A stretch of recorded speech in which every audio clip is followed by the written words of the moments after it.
Ooh,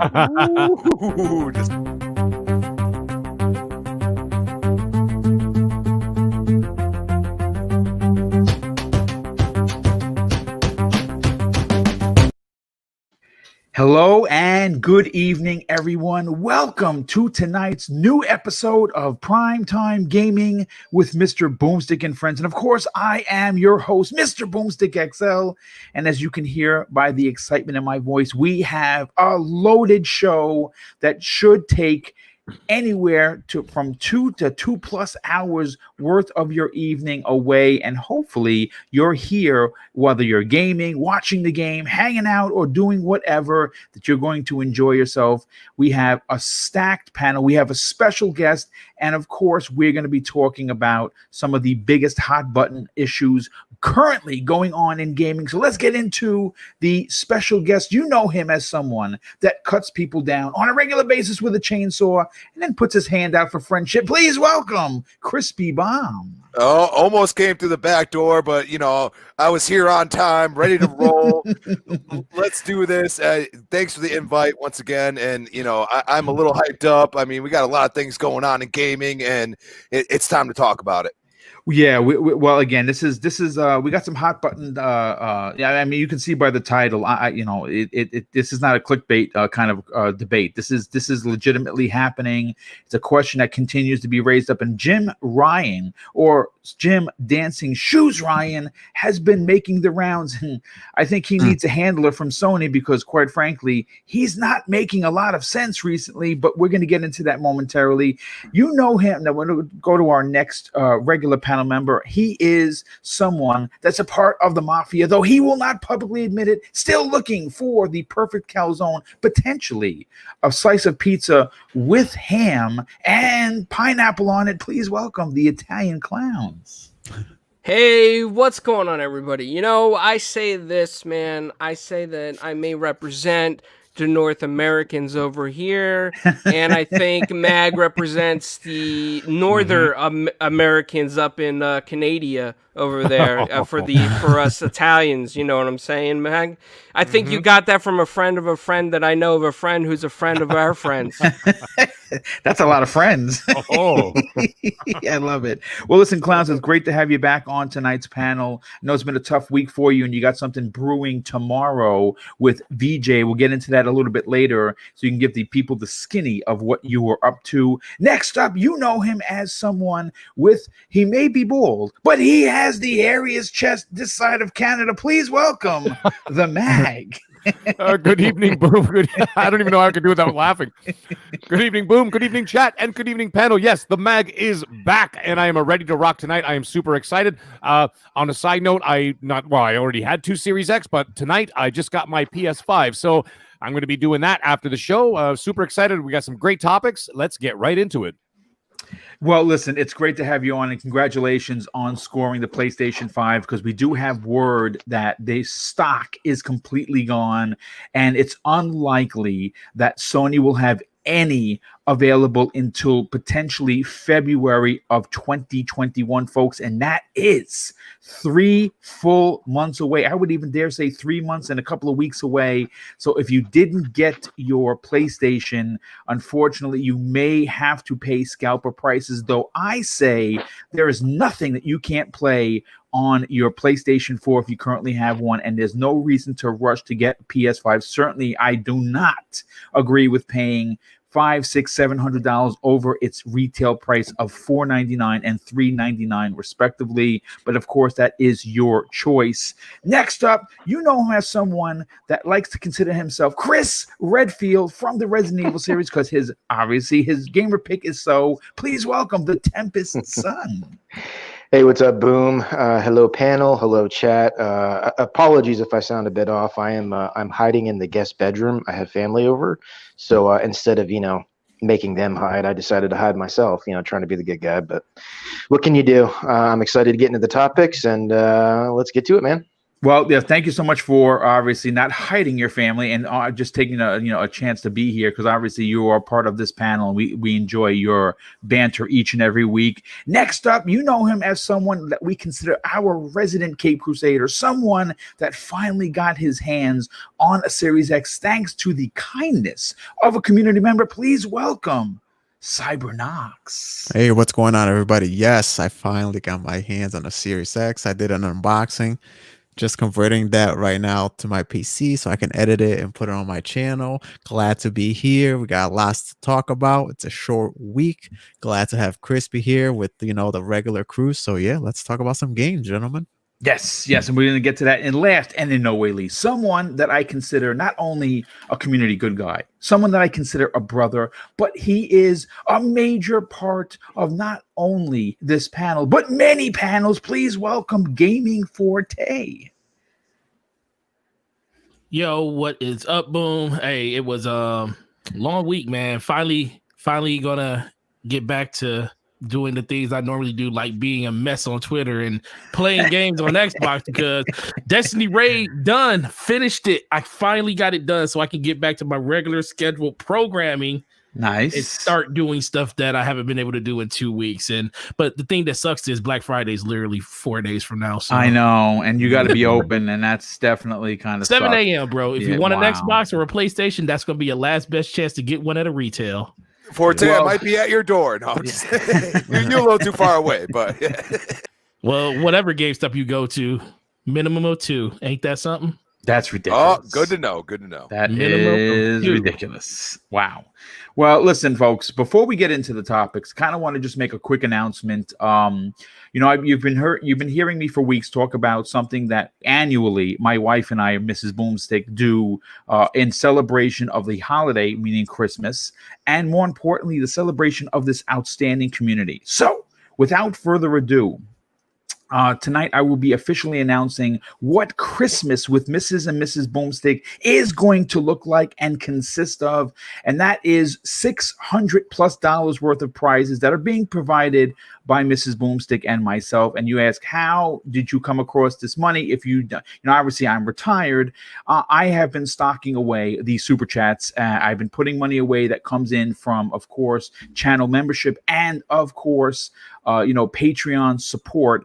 And again, I know that we just did a $2,000 giveaway for the celebration of the launch of these two consoles, and we're going to be giving back even more. And the $600 in prizes consist of two grand prizes of one. We're going to have two $100 gift cards, digital gift cards to the gaming site of your choice, whether it be PSN, Xbox Live, or Nintendo eShop. We're going to have two $50 gift cards, four $25 gift cards, and we're also going to be adding a DualSense as well as a Robot White Xbox Series X controller for a total grand prize of $600, one winner per prize. And all you have to do is either be a channel member, be a Patreon supporter, or drop a super chat from now to, of course, the 24th of December, which is Christmas Eve. And I will be, like I did for the first contest, be recording all of this, and then we will use a randomer or a picker to, we'll put all the names in there, and the names will come out, and we will make those announcements as the show is going live. And I know there's going to be some question as to why does this particular channel need you need to be either a channel member, a Patreon supporter, or drop a super chat in. It's because this is a small channel. We are not, unfortunately, supported by no one but the community. We don't have any sponsors, and unfortunately, I don't know anybody in the industry to get prizes that aren't going to cost us anything. So this is coming out of our pockets to give back to the community. So, just so you have an idea that those are the three ways that you will be picked for a prize. And I know that some people may consider that, unfair, but folks, this stuff gets expensive. And by the end of the year, we're going to have already done over $3,000 worth of giveaways. And again, we don't have the money lying under a pillow. So again, if you are one of the you will qualify if you're one of those three, or if you are all three of them. You drop a super chat, you're a channel member, and you're a Patreon supporter. You will get multiple entries, giving you a better chance to win one of the prizes. But without further ado, oh, wait a second. We have a super chat that just came in from our very good friend. You know him as someone that loves, that always is talking about hashtag peace, love, and life.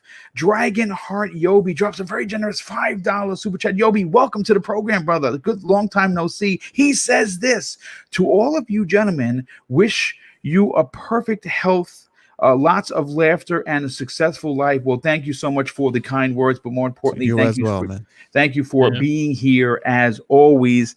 But let's get into. Hey, I got a question about your giveaway. Yes, is sir. Is that across any of the podcasts on the network?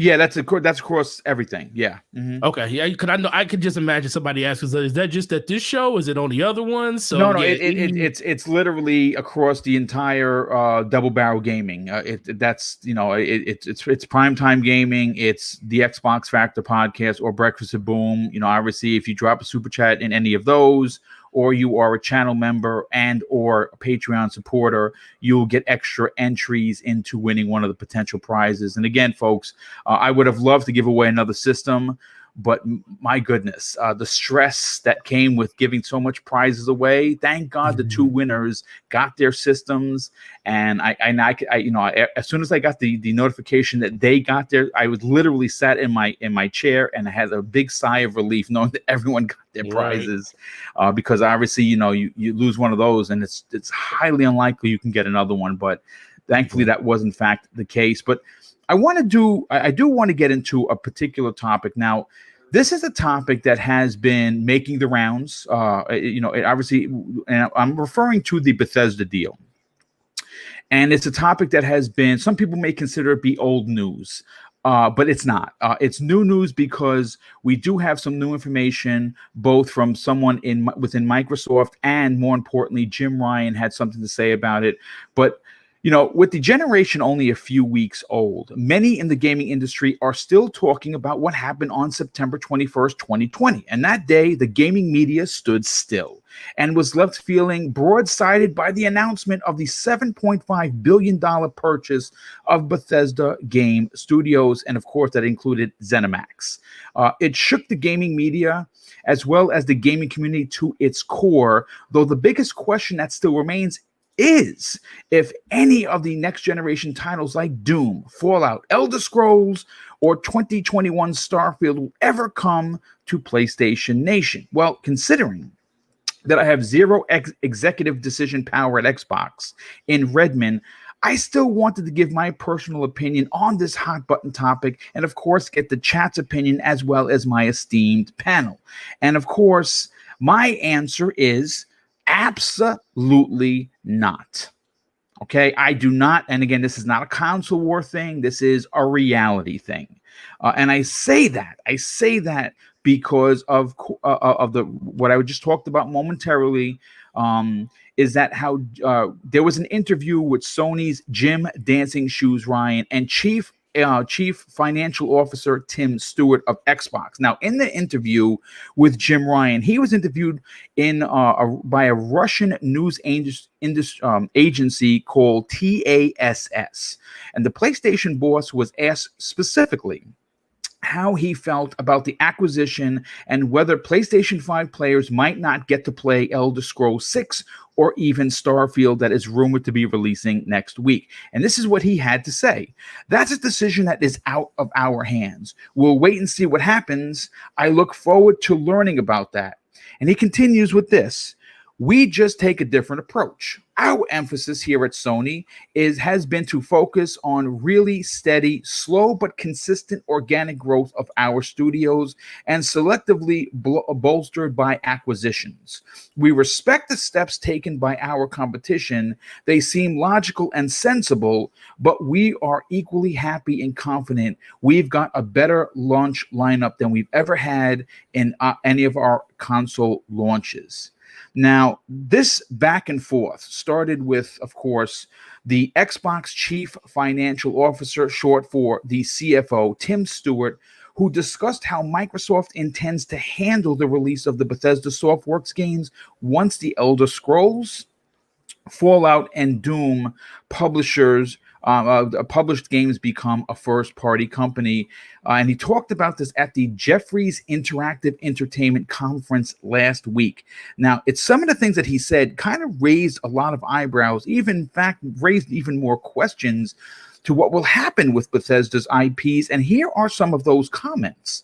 He says this: what we'll do in the long run is we don't have intentions of just pulling all of the Bethesda content out of Sony or Nintendo or otherwise. But what we want in that is that content in the long run to be either first or better or best, or pick your differentiated experience on our platforms. We will want Bethesda content to show up the best as it should be on our platforms. And he continues. He says this: yes, that's not a point about being exclusive. That's not a point about we're just being holding content back, adjusting timing or content or roadmap. But if you think about something like Game Pass, if it shows up best in Game Pass, that's what we want to see. And we want to drive our Game Pass subscriber base through that Bethesda pipeline. Now, look, here's the thing. I'm going to be honest with you. His comments seemed a little bit vague. So I'm going to give you my opinion on the situation. Okay. Now, if you take Sony, for instance, let's just say for shits and giggles, we talk about the same time next year. How many PlayStation 5s do you think are going to be available? What, 5, 6? Let's say 10 million, if that much. If Starfield came out next holiday, which I believe it's going to be, and that game launches on the Xbox as an exclusive, and of course PC. The easy answer here is Microsoft doesn't need Sony. They do not need Sony to make up $7.5 billion on these games or these IPs. And the reason why that is because console sales for games is minuscule, both on the Xbox and the PlayStation brands. When you talk about PC, when you involve PC gamers in the mix, they are going to potentially buy 5, 6, even 10 times the amount of what a PlayStation owner would potentially buy Starfield. Now, I can't say that for the Xbox crew, because Xbox likes RPGs, more so Western RPGs. So Starfield is probably going to sell very well on the Xbox because obviously it's the most powerful console.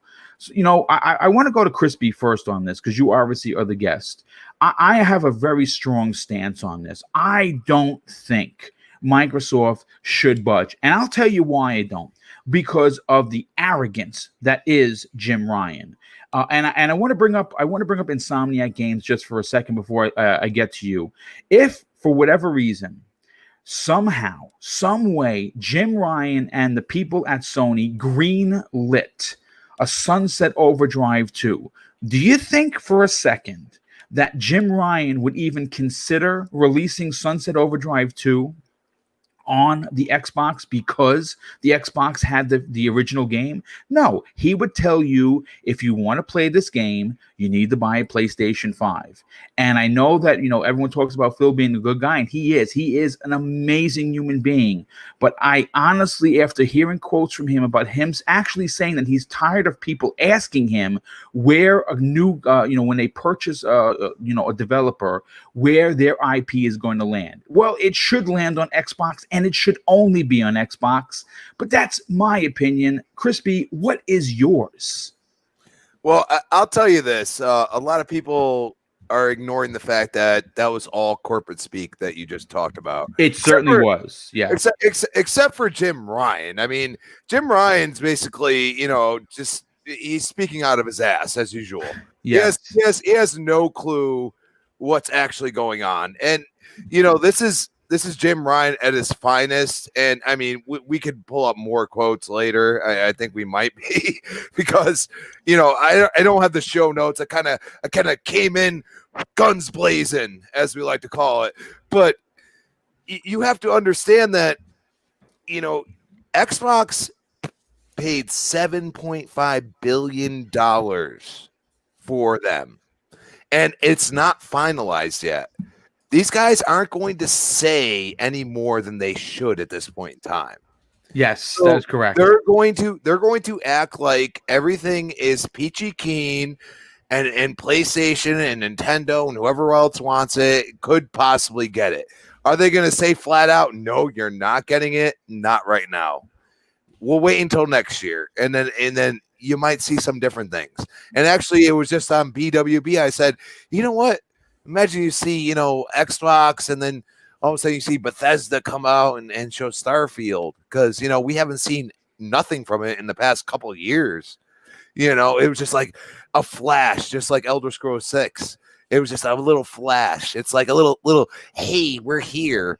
But how about we see some things? And imagine if, even if they go out as Bethesda and not just Xbox, Xbox is about to buy them. So you are automatically think like, at the least, it's going to be on Game Pass for nothing, for what you already pay. Right. So I don't think they care at this point. They're kind of playing the game. I mean, he's the CFO. He's not Phil Spencer. He's not Satya Nadella. I mean, those guys come out and say stuff like that. Okay, maybe we take it into a better account. But as of right now, Bethesda, thinking about organically for a second from Jim Ryan's stupid comment, actually Bethesda, without being exclusive, was actually exclusive for the Xbox for a long time before they came on to PlayStation, by the way, sir. So why don't you get your head out your butt, okay, and actually be a gamer and understand that, like, Morrowind and a couple other games were exclusive to Xbox before they even touched PlayStation. I don't even think you can still play them on PlayStation. So I don't know what to tell you. Like, that's organic. Like, Bethesda likes how Xbox approaches things. They were the first company to allow mods on a console, by the way. Yeah. Okay, and that was because of Fallout 4, and some of the Skyrim things afterwards, but it was Fallout 4 to begin with. Okay, they allowed mods on their console. These are things that Bethesda wants to give the gamers to play. Bethesda, at the end of the day, you might think they're some large corporate. No, they don't have Fortune 500 status. They are a privately owned company. They want gamers to enjoy their games. Yes, have they been great at points and times? No. Fallout 76, throw it to the bushes, okay? But you got to think about games like Doom Eternal, stuff like that. People are enjoying them now, and they're seeing them on the Series X, and they're like, my God, this game is amazing. And I have literally no one that's actually played the game for at least a good hour and a half say, that game is trash. Is it hard? Hell yeah, it's hard. But that's the whole point of it. You got to understand that Xbox, it's got to play a game of chicken with themselves right now and not screw up. So don't take this person's, his thought process right now and say there's not somebody behind him saying, well, you can't say that. Because this is a big corporation. They're going to say, hey, you can't say that. So just make sure you choose your words wisely. And that person don't want to lose his job either. So what is he going to do? He's going to say what those PR people are going to say. Hey, you can't say that. So you got to understand this is not finalized. Once it's finalized, we'll find out more. And I don't think every game is going to be taking off PlayStation. I think games that are smaller, that are already like Deathloop, stuff like that, games that come out afterwards, they're, these devs have they have full reign of their own mentality. They can do what they want, and that's kind of what Microsoft has been saying to them since they purchased them, like Ninja Theory, like all these. They're like, hey, we get to make what we want to and have passion about it, and that's what they care about. And it might not be great as this AAA banger, but Xbox would be like, hey, we can still make money and throw it on PlayStation or Nintendo real quick, and we ain't worried about it. I'll say this. He did say something that was interesting, and it makes a lot of sense. He like you said, it was a lot of corporate speak. He said that they were not pulling current content off of Nintendo and PlayStation. So that makes sense. Like, they're not going to stop allowing Fallout 76 and the Elder Scrolls Online. And if new content comes out for that, for those two long-running IPs that are currently available on the PlayStation, they're going to get the new content. But they're not going to get Elder Scrolls 6. They're not going to get Fallout New Vegas 2. They're not going to get Doom Eternal 2 or whatever else they want to call it. And I don't think that they should. And I say that, again, not to be, again, there's nothing to do with console war shenanigans. What we have to talk about here is the reality that Microsoft, whether you want to admit it or not, still has an identity crisis when it comes to quality first-party games. Okay, they just launched their console, and their whole position was third-party support, a couple of indie titles from smaller developers, and the fact that you can backwards compatibility and from games all the way dating back to 2001. And I think it was a very, very sound way to launch your console, considering that Halo, obviously, we knew what happened with that. And because of COVID, I'm sure that they had other plans for other games that just could not be made to be, finished in time for the launch. And obviously COVID is a big part of that. I want to go to CyberKnox on this. Cyber, do you agree or disagree with the fact that because Microsoft is still in a very, very unique, funny position, they have the power, they have the goodwill of the people, they have the good marketing speak, but the one thing that they're still missing, the one particular thing that they now have in spades, is first-party IP. I think until they get to the status quo of Sony, when they release a game, when Sony releases a game, everyone, and I mean everyone, almost guarantees it's going to be a banger. It's highly unlikely that it's going to be a stinker or it's going to be a subpar game. Now, you can disagree with me, folks, but that's how I feel. I feel the same. When they released Demon Souls, it's getting 9s. Now, again, I bought it, not my bag of tea, or should I say cup of tea, but I still bought it because I wanted to, I wanted something new to play. Miles Morales is a masterpiece. This is the way they started a generation. Microsoft needs these IPs to be exclusive, so when they release the next Doom and it's only on PC and only on Xbox, they can say, yes, we released a banger. People will buy into your console or potentially your ecosystem if you have the big games. Why would someone invest into Game Pass, even though they're going to get these games technically for free, if they have a PlayStation 5? You're not giving people a reason to not, I'm not saying they should leave their PlayStation. I'm saying that you're not giving people a reason to buy an Xbox or invest in the platform if you can play the game on PlayStation. What are your thoughts, Cyber? I wholeheartely agree with you. This has been their issue for a long time now, right? Their first party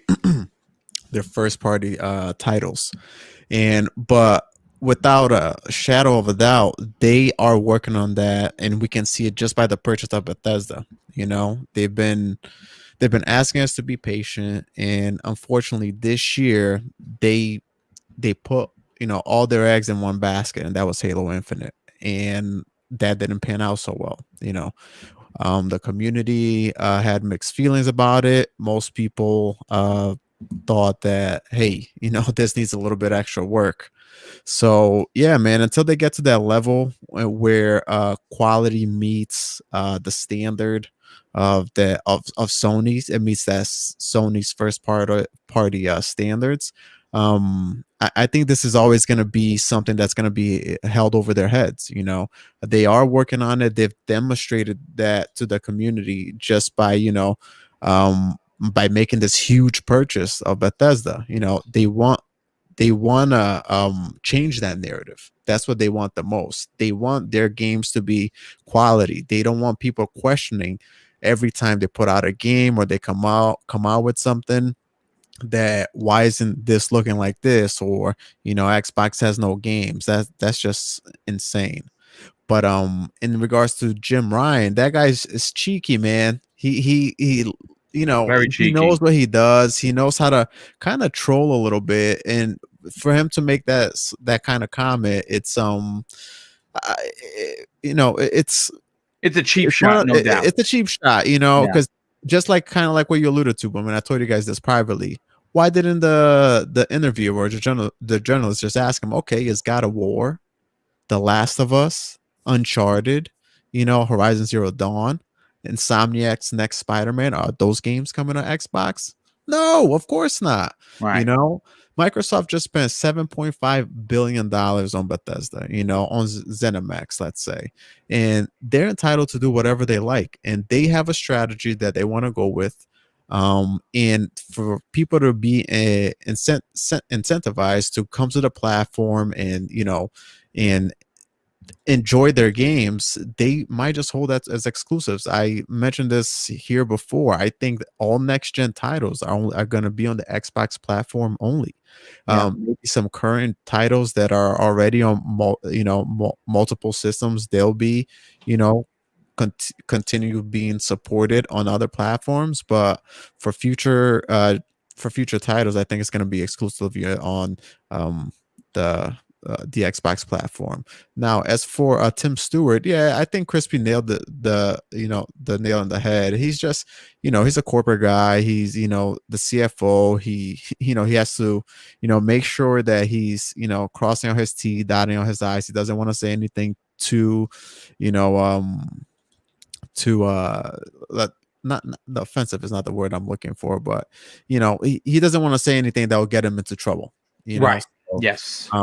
I think with that said, all future titles will come. They need to work on that quality, and once we get let's say this, the next title to come out exclusively from an Xbox studio development team needs to wow the masses. It just needs to. It does. It absolutely does. They definitely need. Yeah.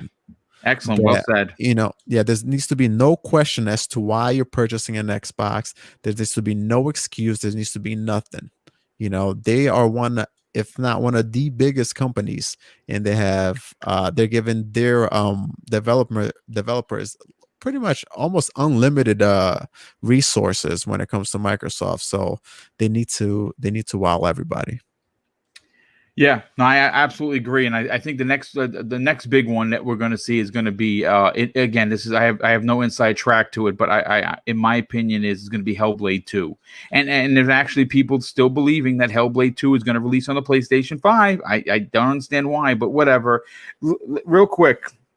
I have to just correct myself. Thanks to Viper XT in the chat. He actually corrected me. For some reason, I thought the 24th of December is when we were doing the show. It actually is not. It is the 18th of December. It is the week before Christmas. It is that Friday morning's Breakfast of Boom. It is December 18th. But of course, I'll be doing some tweets as we get closer to it, promoting it. Dragon Heart Yobi drops an additional $5 super chat and says, I've actually been here in all of your live streams recently. Boom, just lurking and listening. You've been on fire. Keep it up. Thanks so much, brother. Super appreciate that. Dan the Man Cunningham, a generous friend of the show, he drops an outstanding $5 super chat and said, had to stop in and say hi to you and the cast. Boom, hope you are enjoying your games. Gotta go to bed for work. Being a grown-up effing sucks. Boom. Yeah, well, listen, thanks so much for your generosity, brother. And, of course, thank you for being here. Reggie Mobile 9, another generous friend of the show. He says, peace to Boom and panel. Microsoft can't say they want to make Bethesda games exclusive because they are trying to avoid the negative press. I kind of agree with that, but I think at some point they're going to have to clarify. We have DRAM90, who drops a very generous $5 super chat and says, the pandemic gave Microsoft a temporary reprieve from needing a banger first party game at launch. Make no mistake, they better bring the megatons for 2021. Yeah, I agree. I think that we're going to see some pretty big ones in 2021. I think we're going to be pretty surprised. Clowns, I want to go to you because, you have been very outspoken about how Phil carries himself as a leader. more so as a community, someone that deals with the community, but more so just as a gamer. And I think he understands the importance of the long game. I think that is why they are in the position that they're in. I say I don't think that they need Sony. They don't need, 5 million copies sold on PlayStation to be profitable for IP, Bethesda, whatever. What are your thoughts on this? Do you feel they need to pull a Sony and lock these behind the Xbox/PC wall? Well, I'm gonna be honest with you here, Boom. I think Phil is a nice guy in the industry. I think he's one of the nicest guys in the industry, as a matter of fact. But with the rate of PS5s going back already, it's obvious that no one's going to be able to purchase anything on those systems. No, I'm just kidding. I know some of you have working ones. Don't worry, it was a joke. But I think that Phil Spencer, I think that he is going to go ahead and certain things I think will be locked down. I'm thinking about the long game here. I don't think he's going to lock down Elder Scrolls, like even the new ones that come out. I think those are still going to be multi-plat. But I think that there's probably stuff in the works that we don't even know about that will probably be exclusive and more of a benefit to xCloud as well, cloud gaming. So they don't really need Sony's market share at this point. They got to worry about Amazon. This whole console war thing has been over at the start of this generation. I mean, it's officially over. They don't need any money from Sony's ecosystem. They have plenty of money on their own. Regardless, even if PS5 sell more than the Xbox Series X, it doesn't even matter at this point. The attachment rate on Xbox is so much better as well. I just think that, this is a tricky question because he's locked behind PR speak like everyone has alluded to so far. But here's what I think. I think that if we look at a percentage overall, whatever comes out of this ZeniMax thing, once everything's finalized, I think they're going to hold at least 35% of the titles exclusive to Xbox, and the other 65% they will allow multi-platform. And I think the titles that have already been announced will be multi-platform. I think the stuff in the future that we don't know about yet is going to be the exclusive gems. Yeah. No, I agree with you. Real quick, I got it wrong before. DRAM90 actually read Case by Case's super chat for him. DRAM90 drops a very generous $5 super chat and says, all of my Unifriends getting PS5. They don't even play PlayStation exclusives. All they play is 2K, FIFA, Call of Duty, for example. Why won't Xbox get marketing back? That's a great question, dude. I have no idea. And real quick, I want to read Anime Heaven X23. See, you got in your feels there, fella. He says, I completely and utterly disagree with you, Boom. I've played a lot of quality bangers on Xbox for several years. Quantum Break, Gears 5, Forza 4, Flight Simulator 2020, Gears Tactics. Come on. Here's the thing, dude. No one's taking anything away from what I've enjoyed. And I've enjoyed Xbox way more than I have on PlayStation because I only play their exclusives. And yes, have they had some massive bangers? Sure. But that does not discount what Microsoft has done. But the bottom line is you are lying to yourself if you can compare what Sony has done in the last 3 years to what Microsoft has done. And I'm not taking a shot at Microsoft. It's my favorite. It's my favorite place to play. It's why I have almost 300,000 gamer score. It's why I have over 1,000 games. I have 300 games for the PS4/PS5. So that you obviously can tell that I play on Xbox more. But let's not forget that for the last couple of years, Microsoft has been left out of the conversation for Game of the Year. Now, do I agree with it? No. But as an Xbox first gamer, I want better. And I want them to have exclusives. And I know we're getting them. Fable's coming. Avowed's coming. The next Gears is coming. Whatever the initiative is working on.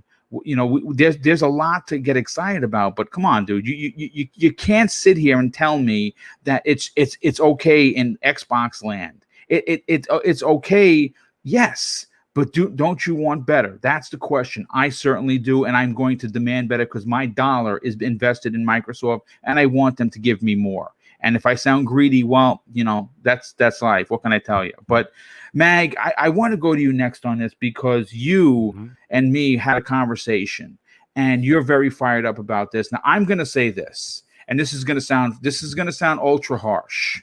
Okay, this is just my opinion. I'm sure someone from Microsoft could potentially be listening to this show, and this is coming from an Xbox gamer. If the next Doom, Elder Scrolls 6, and Fallout New Vegas land on a PlayStation 5, it is going to be the biggest mistake of Xbox's life. It's going to, you know what that's going to prove to me? That there's weakness in the Xbox brand. Okay, because you just spent all of this money to buy these new studios because you want to do what? Bring people into Xbox Game Pass. How do you bring people into Xbox Game Pass? See, Xbox gamers go there because of the value. We understand that right now they have over 300 games in Xbox Game Pass for $15 a month. We know that. So we gravitate towards that. The Xbox community accepts that because it's the best deal in gaming. There's hands down, bar none. But if you are trying to get the PlayStation gamer, the Nintendo gamer, who have been treated to unbelievably amounts of first-party banger exclusives, you're trying to get them to come over to Xbox land. Well, you're not going to be able to do that if I can play Elder Scrolls 6 on my PlayStation. Why do I need Xbox? Why? Because I have to buy the game? Well, they're already buying the games. Jim Ryan is never going to have an Xbox Game Pass type of service, and he knows that because people are going to spend $70 on that PlayStation game. And here's another point of contention that people don't seem to realize. It isn't just the exclusive thing. Do you know that Microsoft is going to have to pay Sony 30% of the profits of the game that they own? So why the hell would they release that on the PlayStation if they have to pay 30%? It does not make any dollars and cents. Mag, I know I'm going on like a rabid dog, but I want you to take this bone and go crazy. Okay, first and foremost, my stance on this has not changed. Everybody turn your headphones down, by the way. This is going to get loud. My stance has not changed since the day I heard about this acquisition. Everything that was acquired from ZeniMax must remain exclusive going forward as Xbox ushers in not only this next generation, but in my opinion, their entire future as a competing gaming company. And I can almost 100% guarantee that they will remain exclusive. I mean, there are so many reasons and examples to why I believe this. First things first, we've mentioned it before in the last 10, 15 minutes. You spend $7.5 billion on a monster deal just to help bolster someone else's business? It's an investment you make to build up your own business. They've paved the way with Game Pass as the new model going forward, and now for the last 3 years or so, they've invested heavily into that service. I mean, it wasn't just ZeniMax that they acquired. You saw what happened in 2016, 2017, 2018. They're slowly but surely getting all these different developers. And then, of course, the ZeniMax was the big boom, right? That was the big one that just took them over the top. Yep. Now, we will see the fruits of those labors. They'll start to show probably, hopefully, properly in 2021. So why would you put these Bethesda, specifically Bethesda titles elsewhere outside of your ecosystem? It makes no sense whatsoever. If you're trying to make Game Pass as big as Netflix and Disney Plus, then you need to give people a reason to go there more than just it's a better value. There's a whole lot of sheep and lemmings in this world, okay? Let's not fool ourselves.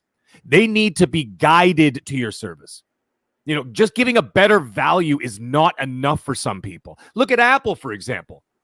Apple just keeps sticking it and gouging. And what happens? Everybody just keeps going. Sure, it's a great product. I'm not saying it's not a great product. But if Samsung offers a better value, let's say, or more options than Apple, it's still not enough to get people to leave Apple. Okay, people will still buy Apple because they've been led down that road and they don't want to leave that road. It's about comfort. So you have to force them. I'm talking about from a business point of view, okay? I'm not talking about anything else. From a business point of view, you have to force them off that road.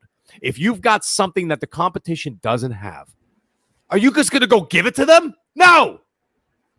You bring the people to you. You bring the people to you. Okay, and in that vein, you don't make Game Pass an option. You make it the only option. Yep, great point. Okay, let me repeat that for everybody who didn't hear in the back. You don't make it an option. You make it the only option. Okay, and the people will come. Stop laughing, Crispy. No, I'm just kidding. But in all seriousness, the people will come. Of course, you know what? They're going to bitch. They're going to moan. Sure, that's fine. That's expected. But eventually, when they really want to play those games, they'll come around. Maybe not this year, maybe not even next year, probably the year after. Let's say you get like a Sony only dude or a girl, whatever. They walk into Best Buy on a Black Friday in 2022, 2023, and they see that Series X and S on sale, and it's been chapping their ass for the last couple of years that they couldn't play Doom 3 or the Elder Scrolls 6. He or she may buy or probably will buy it. That's how it's done. You offer these games only on your service and you play the long game. Okay, you're not going to get all those people overnight. It's going to take years, right? So you play the long game. They'll come around. The people will come around. Again, real quick, I just wanted to add to your point, and I want you to answer this question. Emil in the chat brings up a fantastic point. He says Sony bought Insomniac Games. Mm-hmm. So Insomniac Games should be on Xbox Series X. That's right. Why isn't Spider-Man coming to the Series X? I have a thought about that. I have a thought about that. Actually, I'm going to save that for a little bit further down here because I do want to. I am going to answer that question. Just give me about a minute here because I don't want to lose this. I just want to lose this thought here. Okay. Because as they're saying, you're not going to spend that $7.5 billion, okay, and more for an immediate return on your investment. That kind of move is made for future proofing. Okay, now. For some, let's get into some of the funny stuff, though. There's a couple of things that, there's some Sony players out there, and they want those games on the PlayStation. Phil has said it himself. He said it himself. He's giving you every option to access these games except for the Sony platform. You could play on xCloud. You could play on PC. You could play on the old Xbox consoles. You could play on the new consoles. Now with xCloud, you could play on your phone. You could play on your tablet. You could play on your laptop, etc., etc. How many options do you need? You know what I mean? You have all the options in the world, and that's not enough just because you want it on your one single box. That's not how it works. He's given you about 6 or 7 or 8 options. Listen, when I went to God of War, Uncharted 4, Ghost of Tsushima, Last of Us, did I cry? Okay, and say, well, why is it on Xbox? No, you know what I did? I went out and I bought a PS4, end of story. And on that note, just looking at the numbers, by the way, I can tell you with absolute certainty, boo me or love me, with absolute certainty, I can tell you that there's more Xbox players out there who bought a PS4 than PlayStation players who bought an Xbox. Okay, now, in their defense, sure, Xbox hasn't been giving everyone a major reason to go over there, because especially in terms of the AAA exclusive content, to bring those PlayStation players over. But that is all about to change. And if you don't think that's going to change, you got another thing coming. But, and you're still going to have people complaining. Then that's when I grab you like Don Corleone and I'm going to slap you around and be like, you can act like a man.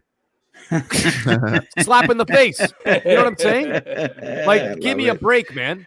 Now, here's another thing. Actually, no, I'm going to answer that Spider-Man question you had. Here's the other one. Well, they've always been multi-platform games. Yeah?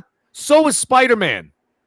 Do you guys remember, at least us old enough, you remember 2000, 2001, 2002, those amazing, well, no pun intended there, those Spider-Man games from like 2002 when Tobey Maguire movies were hot. You remember those ones? Yes. They were fantastic games for that time.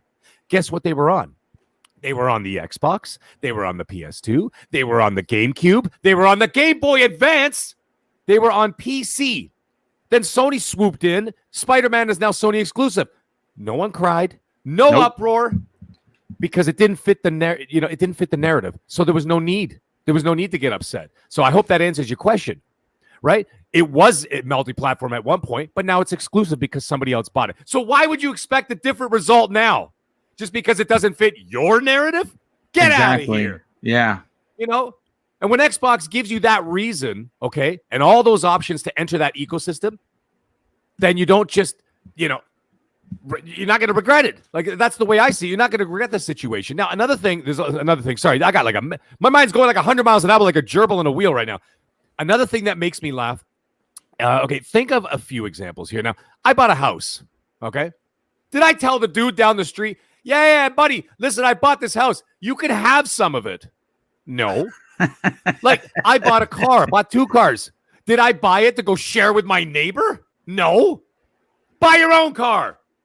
I've used this example before, okay? That's like saying, you know, let's say you only go to Burger King, okay? That's your only fast food place. That's the place that you like.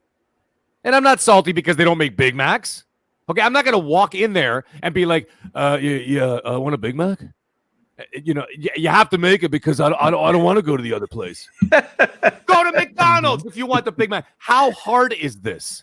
And now let's address the big elephant in the room, Jim Ryan, of course. Now, you got this guy busting chops right now, okay? And he's asking if those games are coming to PlayStation, or he's wondering, or he's kind of hinting at shit. Come on. I know. He knows what he's doing. He knows what he's doing. He's jabbing. But you know what he's doing? He's doing it to put pressure, public pressure on Microsoft to release those games. And you know what? Buy your own goddamn studios. That's what I would tell them. And, you know, so Xbox spends. So this is where I got to laugh.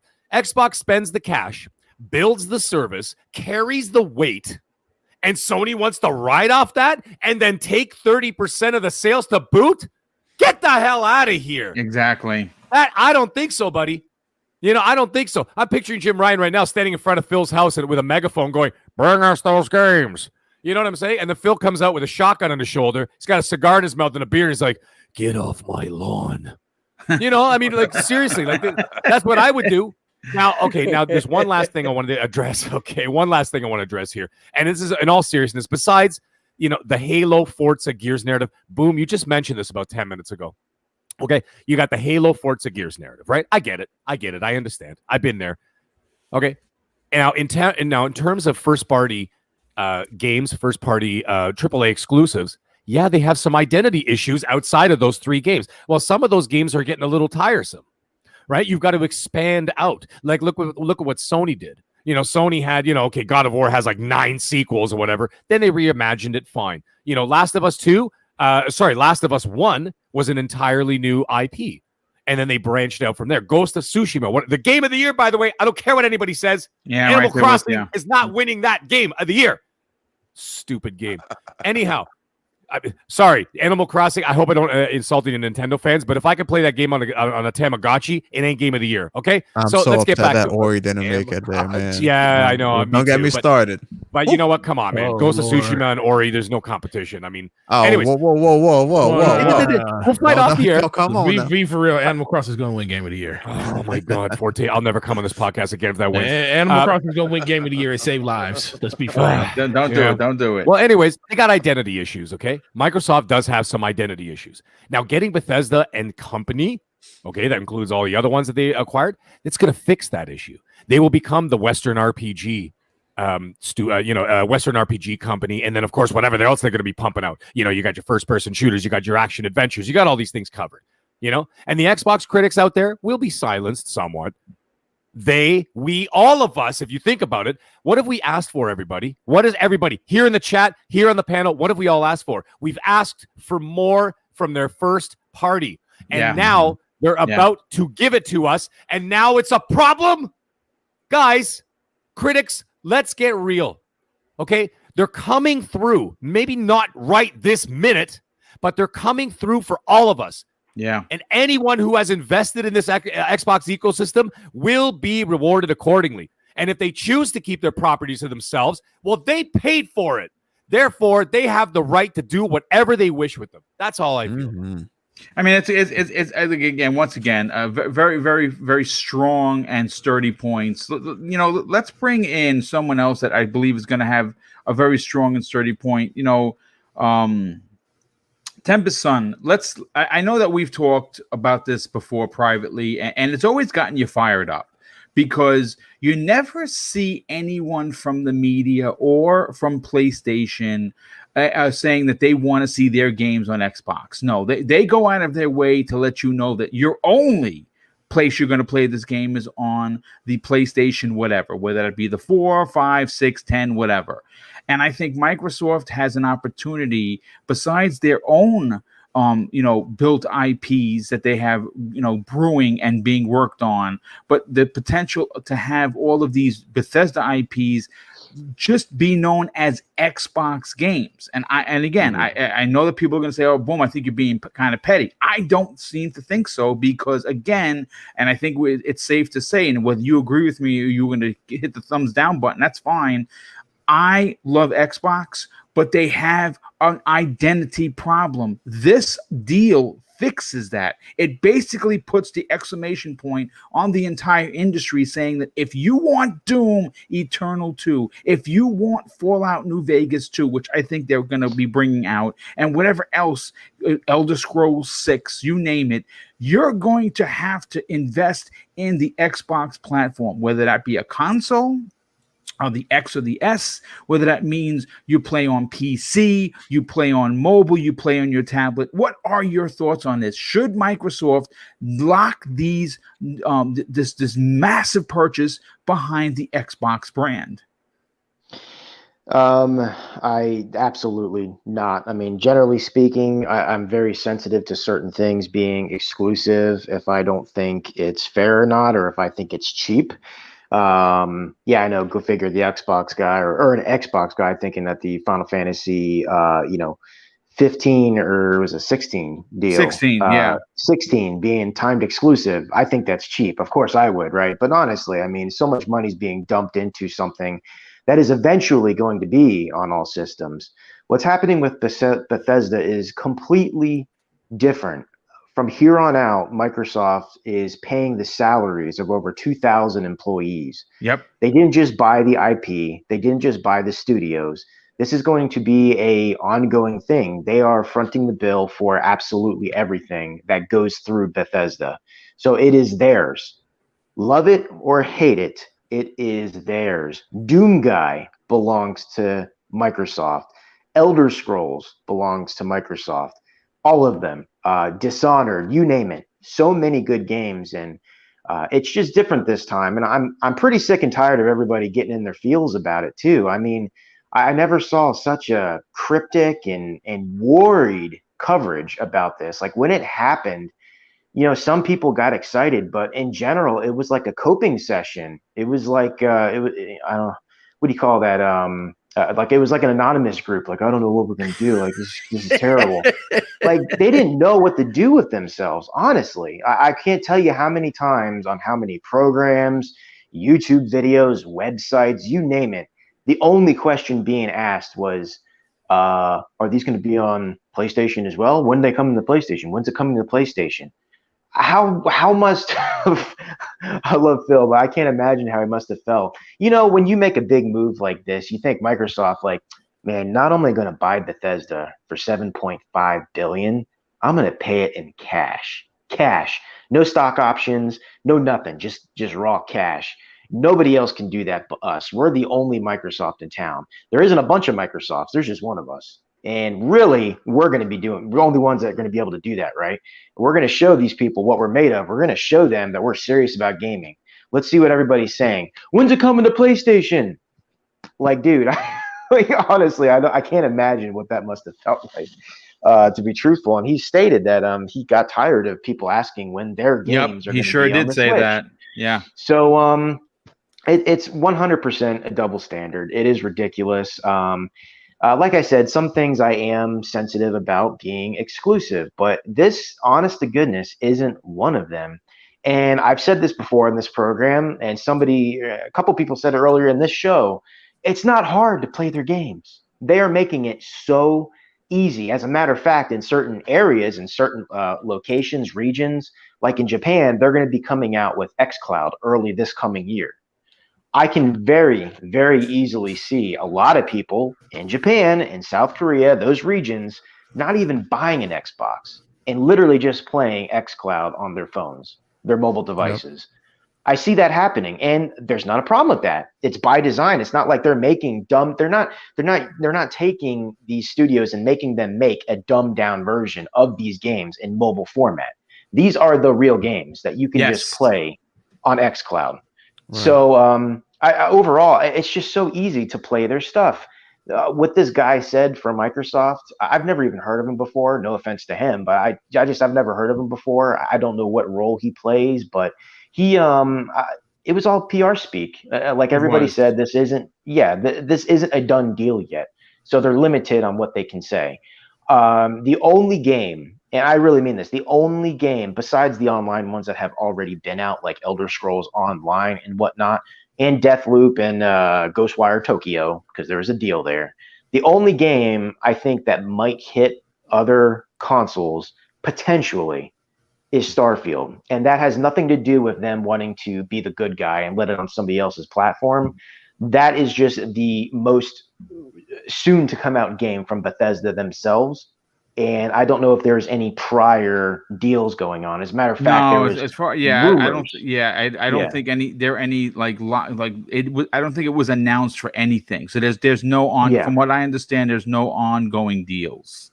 Exactly. So I think that's the case too, but that's the only one I'm a little bit unsure of. I will say this though, if Starfield is announced as an exclusive to the Microsoft ecosystem, that's the rest is history. It's done. I don't think Elder Scrolls, I don't think anything is going to go to other platforms because they're not going for what they're 15 million now. They're trying to push this to Netflix numbers.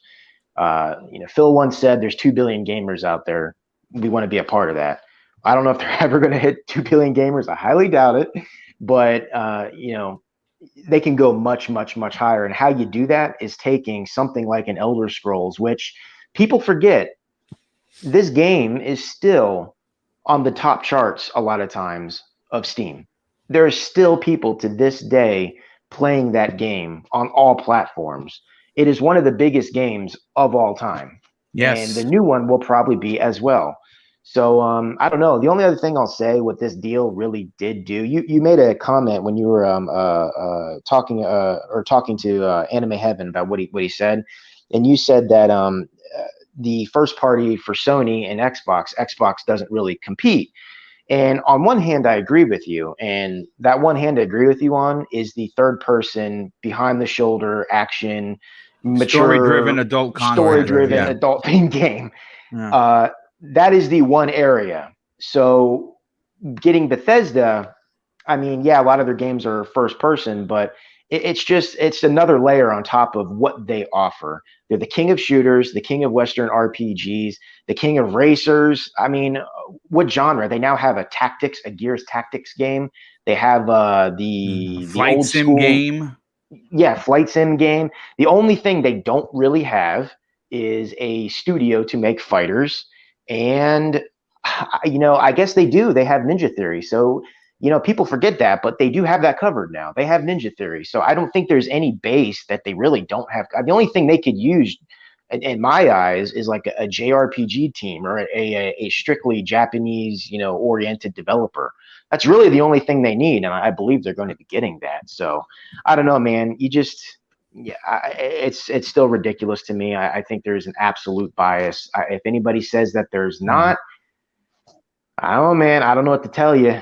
I really don't, but to me, it's clear as day. And it's part of the reason probably why I am such an Xbox fan, because I just see, I don't want to call it an injustice. I don't want to go that far because it's just video games, but I see the, I don't know, hypocrisy or the bias out there. That's what it is. And it pisses me off. So when I see something like that, I'm not just rooting for the underdog. I'm rooting for the underdog that is honestly doing everything right, giving you the best value for your dollar. And I just see the media and a huge portion of a certain fan base just dog on it and poo-poo on it constantly. And I just don't understand it. I don't understand the logic behind it. If somebody's giving you this much for value for your dollar, why hate them for it? Why try to make it harder on them? I don't understand it, but I'm just a dude hiding in his guest bedroom doing a podcast right now. So. You know, Listen, Temba, what just I to wanna piggyback do- off of that album, Yeah, can I just go mention something real Yeah. quick? Mhm. Yeah, just to piggyback kind of what he just mentioned, there's a company that's doing everything right where, you know, a lot of these journalists should be, you know, praising them or acknowledging what they're doing is actually a lot very pro-consumer. We have the absolute opposite. Guys, remember when we had was it Shadow of the Tomb Raider Oh, exclusive forget it. They for a won't little let bit? people off the The stage. Yes. The first question was, Yep. "Oh, is this an exclusive game or is it what?" Yeah. Like they couldn't even get the message out, and it's the same thing is happening with Bethesda right now. What's gonna happen to the game? Is it coming to the PlayStation? Meanwhile, Sony buys Insomniac. Nobody blinks an eye. Nope. Everybody praises that purchase. Oh my God, they just bought them. You know what a good Mhm. purchase. They fit the studio perfect, and you know there is a little bit of bias there. Sure, you know everybody has their preference. That's fine. But when it comes, I've mentioned this before. When it comes to the journalist, that's where I feel the same way as Tempest does. You gotta take. You have to be fair. You have to take your own bias out of the equation, and sometimes they don't do that. No, I absolutely agree. You know, I've been waiting patiently to hear what Gaming Forte has to say. But Gaming Forte, before I get to you, brother, I got to catch up on some of these outrageous super chats that have come in. And we have Custode X, who drops a very generous $5 super chat and says, didn't Sony come out and say they have an answer to Xbox Game Pass coming out? And no way is Microsoft going to put these games on Sony. Yes, they actually did, but it's actually it's a fugazi. And really what that is, and I've said this publicly, I said this weeks ago, and I'm going to say it again, and, you know, I don't think I'm going to get a pat on the ass when I'm right. They're not coming out with an Xbox Game Pass type of service. What they're doing is they're going to merge PS Now with PlayStation Plus for the same price. So for $60 a year, unless they decide to raise it, because they potentially could raise it $10 like their games without telling their fan base.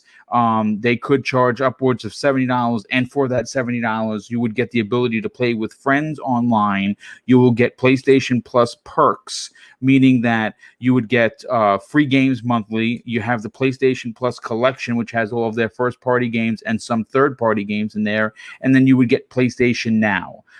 It's still, for me, I mean, that's fine because I have PlayStation Plus. You know, I get it for $34 every Black Friday, and I re-up, and I'm never going to pay $60. So if they give me a PlayStation Now, I'm not going to use it because I'll never play a third-party game on a Sony console because I would rather play it on my Xbox. But thanks for the super chat, brother. Super appreciate that. A case-by-case basis drops an additional super chat, and it's an outrageous $10 super chat. And he says, once Elder Scrolls 6, Fallout 5, Doom 3, etc. release, they will be next-gen only. So at that point, we aren't talking about PS4 over Xbox One sales advantage, where you are leaving out a huge audience. That's a great point. That's a great point, because that conversation is going to go away rather quickly once these games do start releasing on next-gen consoles only. Black Eye Dog, a very generous friend of the show, he drops a super sticker of $10. Thank you so much for that. And J-Dub is a shill, drops a $10 super chat and says, boom, I have been asking for Arnold. To hell with all of this hogwash video game stuff. I need an Arnold appearance. Boom. My life is so empty without Arnold. Listen, I'm trying to book Arnold. He should hopefully be making an appearance, hopefully much sooner than later. We definitely miss him. Victor Alistine. Welcome, Victor. He drops an outstanding $5 super chat and says, according to ACG, Sony were trying to get Starfield exclusive before the acquisition. I think Xbox will test the waters with Starfield first. Interesting part, and he's correct. If you didn't know the story behind that, and thanks for the information, Victor, that is true. He's 100% right. As a matter of fact, Jim Ryan himself went to Bethesda and tried to lock down Starfield as an exclusive for the PlayStation 5. A lot of people don't know that. So that didn't happen because Microsoft bought the whole damn company. With that information, if I were Phil Spencer, who is not only a very smart businessman, but a very, very genuine human being, I would make it my personal business to make sure that game would not release on a PlayStation 5. for that reason alone, because obviously we've seen Sony's tactics. They're dirty. And you know something? They're not just dirty, they're smart dirty, meaning that they know how to gravitate people to their console, and they know that exclusive content still sells consoles. I understand Microsoft is not solely in the business of selling consoles. Like many people have already alluded, there are at least half a dozen ways to play an Xbox exclusive game, whether it be on your phone, your tablet, your PC, your Razer device, or an Xbox Series X, Series S, Xbox One X, Xbox One S, whatever. And and the other thing that people seem to leave out of the equation is Microsoft also has gone out of their way to offer Xbox All Access. So even if you already own a PlayStation 5 and do not want to drop down $500 on the most powerful console, you can drop $35 a month and get Xbox Game Pass, 2 years of it and the console, and you're actually saving $60 over the course of those 2 years of payments. Why wouldn't you do it? But listen, Gaming Forte, I saved you for last. Because, you know, they would say you save the best for last. And because you are in the trenches, because you have had this conversation on Luca's podcast, you've had this conversation with Slow-Mo Backslap, who is going to be a guest on Wednesday afternoon's Breakfast with Boom, oh, by the way, and you've had this conversation on your own videos. What are your thoughts on Microsoft holding these exclusives, making them for their own customers, and getting people to come over and invest in Xbox? Is that the smart play? So it is the smart play. The biggest thing, the one thing I want to agree with you on is the part where you're basically talking about the identity crisis of Xbox. The reason this conversation keeps coming up is because over the course of this generation, Xbox has shown an intensity of basically saying that our games can go other places. The reason Gears, Halo, and Forza don't do that is because these are games that were cultivated in previous generations. So they're kind of like grandfathered into only being Xbox exclusive. But then when you come to this generation for games like Ori and games like Cuphead, things that were exclusive to the platform, and they started tinkering with the Play Anywhere situation with PC, those games found their ways onto other platforms on top of Minecraft already being something that was already there, and they decided not to pull it away. And just Minecraft in general, even Minecraft's dungeons went over to PS4. So they've shown that if it's something that was already there, they're willing to do it. But I do believe that this is a great opportunity for them to say, okay, enough of that. We don't need to put our stuff there because, like, let's be for real, Microsoft never needed Sony to do anything when it comes to their participation in gaming. Sony just has a huge install base where Xbox is trying to pivot to an even bigger one in the different ecosystems that they're going into. But the biggest problem I have with this whole situation, because at this certain point, you can't say definitive on what's going to happen here. We can all have our opinions on it. And me personally, I don't think the games are going to go anywhere. But every time an executive goes up there and opens his mouth and says something, you kind of make the waters even more murky. You know, it comes down to Phil Spencer talking about the things. And I think they're doing, like, Sony and Xbox are doing exactly what they want to do. They're leaving it so vague to the point where the conversation is going to continue to keep going. Xbox is bringing this information up and talking about it in these interviews because they want it to be a topic of conversation. They want people to know that, hey, we do have these games under our umbrella. It might behoove you to get into our ecosystem early so you know that you are automatically going to be able to play these games. Then on the other side, you got Jim Ryan saying, yo, it's going to be interesting to see how this plays itself out. I have no control over that. That's their IPs. You know, we're going to see how that plays out. So he's just bringing more attention to it. And like you said earlier, PlayStation is like, it's your move. Let's see what you're going to do. We have over 100 million users on our base on PS4. It's going to just grow itself over on a PS5. So are you really going to leave us out in the cold when it comes to some of these games? And they're basically playing chicken with each other. But the thing that comes down to me is, And this is where I stand on it at this point, because I just refuse to even say. I might make a video on it just talking about it, but ultimately I just think I'm just going to it's a wait and see approach now. Sony, they don't need to say anything else. They could literally just come out and say, we're not going to talk about this anymore until the deal is finalized. Because guess what's going to happen? When the deal is finalized, then this is going to truly hit the fan. People are going to be like, yo, they're in your umbrella. They know, we know exactly what's going on with these studios now. They're a part of the Microsoft the family. There's part of the family, no holds barred. There is nothing else that has to be finalized or anything. So where are these games going to go? So that's when we're going to really hear the true answer to this. But as of right now, it's just Xbox just needs to be quiet on the situation. I agree. Yes. That's the thing. As long as they are willing to keep talking about it, this is going to be a conversation all the way into, the acquisition is complete. And maybe that's what Xbox wants. They want that conversation to be out there because it kind of puts that bead of information in the PlayStation gamer's head and say, yo, these games might not be over there. We're still making decisions on the back end. You might want to think about coming over to the Xbox ecosystem in some type of form when it comes to PC, xCloud, or Xbox itself. So it's working on both parts. But the one thing I will say is Xbox, I think, would you guys say 50, 60 million subscribers by February of next year? And I would say, I wouldn't say 60. I'm going to, you know what? Here's the thing, right? Like this is what I say. They admitted that they had over 15. And I have heard from insiders, which will remain nameless, that they're over 20 already. Right. They're over 20. I'm thinking by year's end, they could be at 25.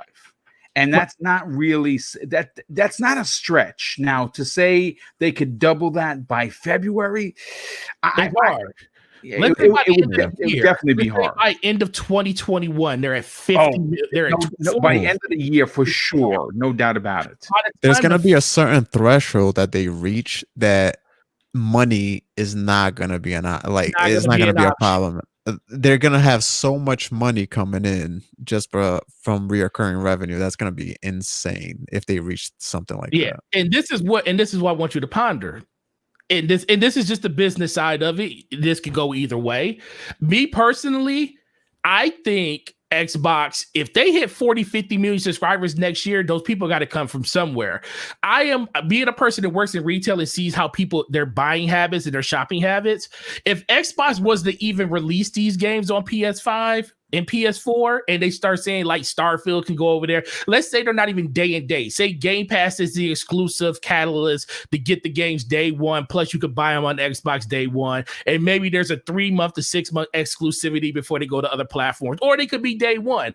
I don't think me just seeing and the lay of the land, PlayStation gamers, if they have an option, especially if they have a bunch of games coming from Bethesda in a short amount of time, like we're talking about 5 or 6 games over the course of like a 1.5 to 2 year span, at that point, you're going to start thinking like, yo, Halo be coming out soon. You got games like, you got Hellblade 2 coming out. Yep. You're going to probably around that time have the Forza game starting to like really rev yourself up. Then you got like 3 to 4, maybe 5 different Bethesda IPs that are going to be releasing.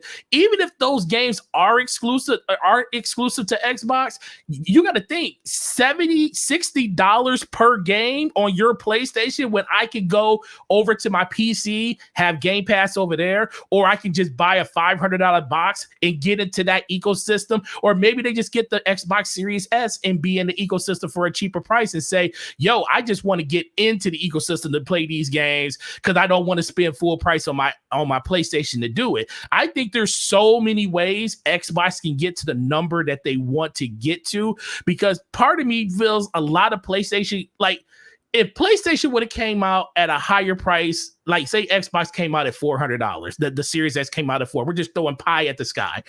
PlayStation comes out at $500. I still think the PlayStation probably outsells Xbox just on world brand alone.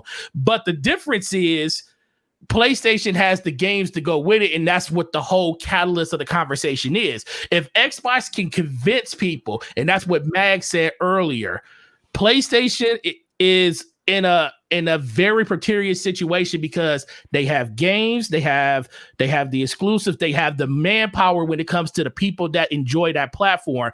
So all Microsoft got to do is poach a few people. We talked about this on many podcasts, like right before the show even started. Boom, Xbox didn't convince people to buy Xbox this generation over their PlayStation that they had all generation compared to the 360 generation. More people that had PlayStations also had Xboxes, and it's just like we are. Everybody on this panel has a PlayStation, but our preferred platform is Xbox. You didn't see that during the PS4 era with PS4 people owning Xboxes. This is Xbox's opportunity to make a push like that. They can do it by making the games exclusive, or they can make it by keeping them exclusives, but this would be a huge move if Microsoft wanted to change the complexity of the war and say, yo, we're not letting these games go anywhere else, or especially their big ones like Fallout or Starfield or the next Elder Scrolls when it comes out. If they just say, yo, these games are exclusive to our platform, and that's the end of it, then you will really see the mantra really kind of change. But I think until Microsoft comes out and just stops talking about this situation, and everybody keeps going back to that quote that Phil Spencer said, we don't want to take games away from each other. I mean, from other people. That's the quote people stick on. And until the day comes where they can literally solidly say that they own Bethesda, that's always going to be the conversation. Well, look, I'll say this in closing of this particular topic. This is why I'm not saying that I'm discounting anything that Tim Stewart said. I pulled a Phil Spencer quote. This is directly after the confirmation of the acquisition. So this is exactly Phil's comment. We have xCloud and we have PC and Game Pass and our console base. I don't have to go and ship Bethesda games on any other platform other than the platforms that we support in order to kind of make this deal work for us.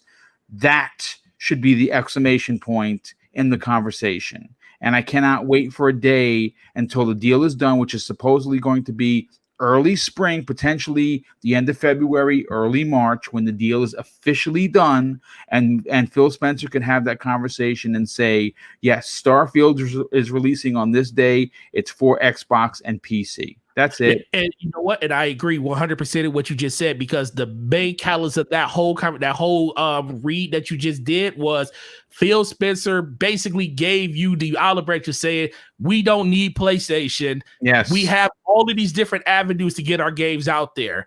But what happened with Tim coming out and saying what he said? It throws a monkey wrench in the thing. And granted, it's not Phil Spencer, but it's still somebody high up in Microsoft with enough clout for you to have to question it. Like, at this point, just let it be. Don't talk about it anymore. Say what you want to say. Say, no, we don't have to do anything. We can keep these games exclusive. We can move to wherever we want to. We just got to let the deal finalize itself out. And once it's done, then we talk about it. Because as of right now, this will continue to be a conversation until that actually happens. And that's a great point. Listen, folks, this has been a great start of the show. My God, man, we lasted an hour and 22 minutes on. Well, not really. So I took about 10 minutes of the show, talk about Christmas with Mr. and Mrs. Boomstick. So we've been on this for over an hour. I do want to move to a topic that concerns Sony and Jim Ryan once again putting his foot in his mouth.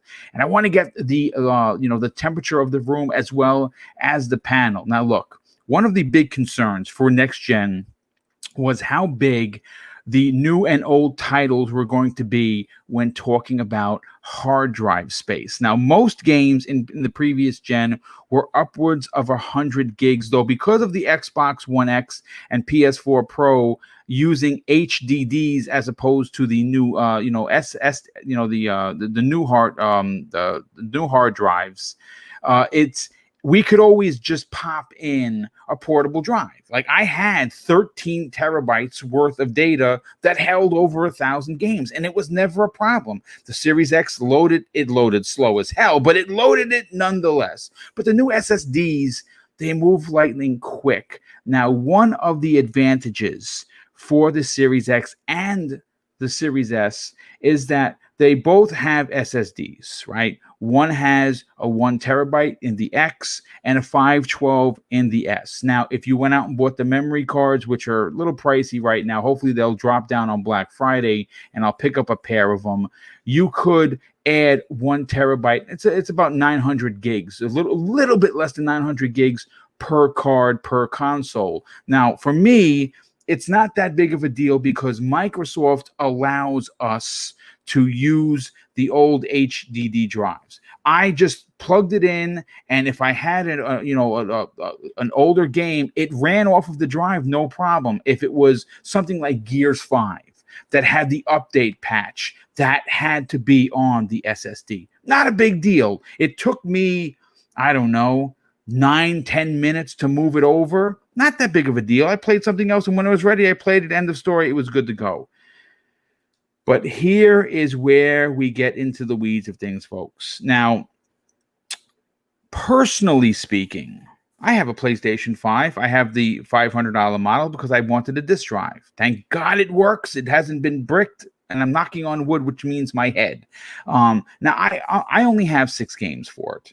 I have Miles Morales. I have Spider-Man 2018, which, of course, is the HD version. I have Demon's Souls, Sackboy, Big Adventure, Bug Snacks, Game of the Year, of course, and Astrobot.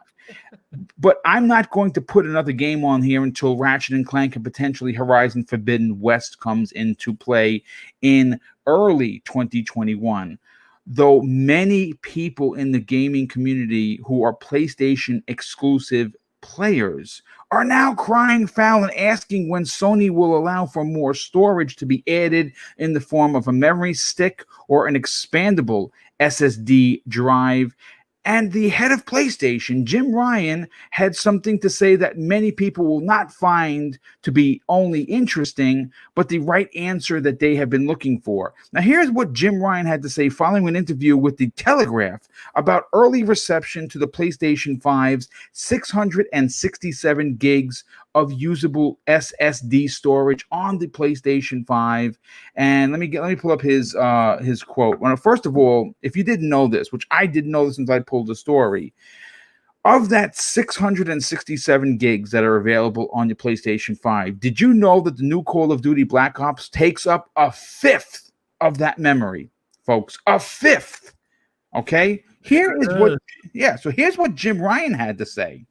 He says, when asked if he's hearing about the concern from PlayStation gamers on the company's failure to add the ability for portable drives to be used, which you can't use. You can't use SSDs or HDDs. And the memory stick that you're supposed to pull off the panel and stick in there, well, you can't use that yet either. Here's what he said. We're not hearing that. Well, obviously, we'll watch what happens as people unbox their PlayStations and start to use them. We think we'll be okay. We obviously are able to monitor hard drive usage on the PlayStation 4, and everything that we saw there indicates that we should be just fine. Well, I beg to differ. And again, for me personally, it's not a problem because I only have 6 games and I have plenty of space left over. But if you're someone that is, let's say, playing AC Valhalla and Dirt 5 and Yakuza and maybe another game on top of Miles Morales and Sackboy and whatever else you're going to, Demon Souls, you're going to run out of games. You're going to run out of storage real quick. Crispy, I want to get your opinion on this because, again, Jim Ryan, obviously he didn't seem too concerned, which seems to kind of bother me a bit because I would love the ability to expand the memory by getting that memory stick that, I would probably buy the maybe 500 gigs, maybe the terabyte. I wouldn't buy the 2 terabyte because the 2 terabyte is about $600 or $700. So no, thank you there. But do you think he's being too nonchalant about a memory issue that's currently bothering a lot of the PlayStation gamers that I personally know? Well, you have 100 million people that have been on PlayStation, okay? 100 million plus. And most of these gamers, I'd say about 50%, somewhere between there, are casual gamers, which means they play third parties, okay? And they might be on PlayStation because of those first parties, which is cool. But for the most part, like Call of Duty, Madden, all these games, they take up a lot of space. And this is going to become a problem, especially if you can't use an external hard drive or SSD on that console, even though I do believe somebody in Sony said that you could. And it was a big thing. It was like, oh, we can do this so easily and this and that. I believe I remember that on Twitter a couple times where I saw somebody like touting the fact that they were using unproprietary technology to be able to use that SSD. Yet everybody that's tried to do it has maybe bricked their console or some fun stuff that I care not to know. So I'm a little perplexed at, okay, boom, you're in your own little island. You know what I'm saying?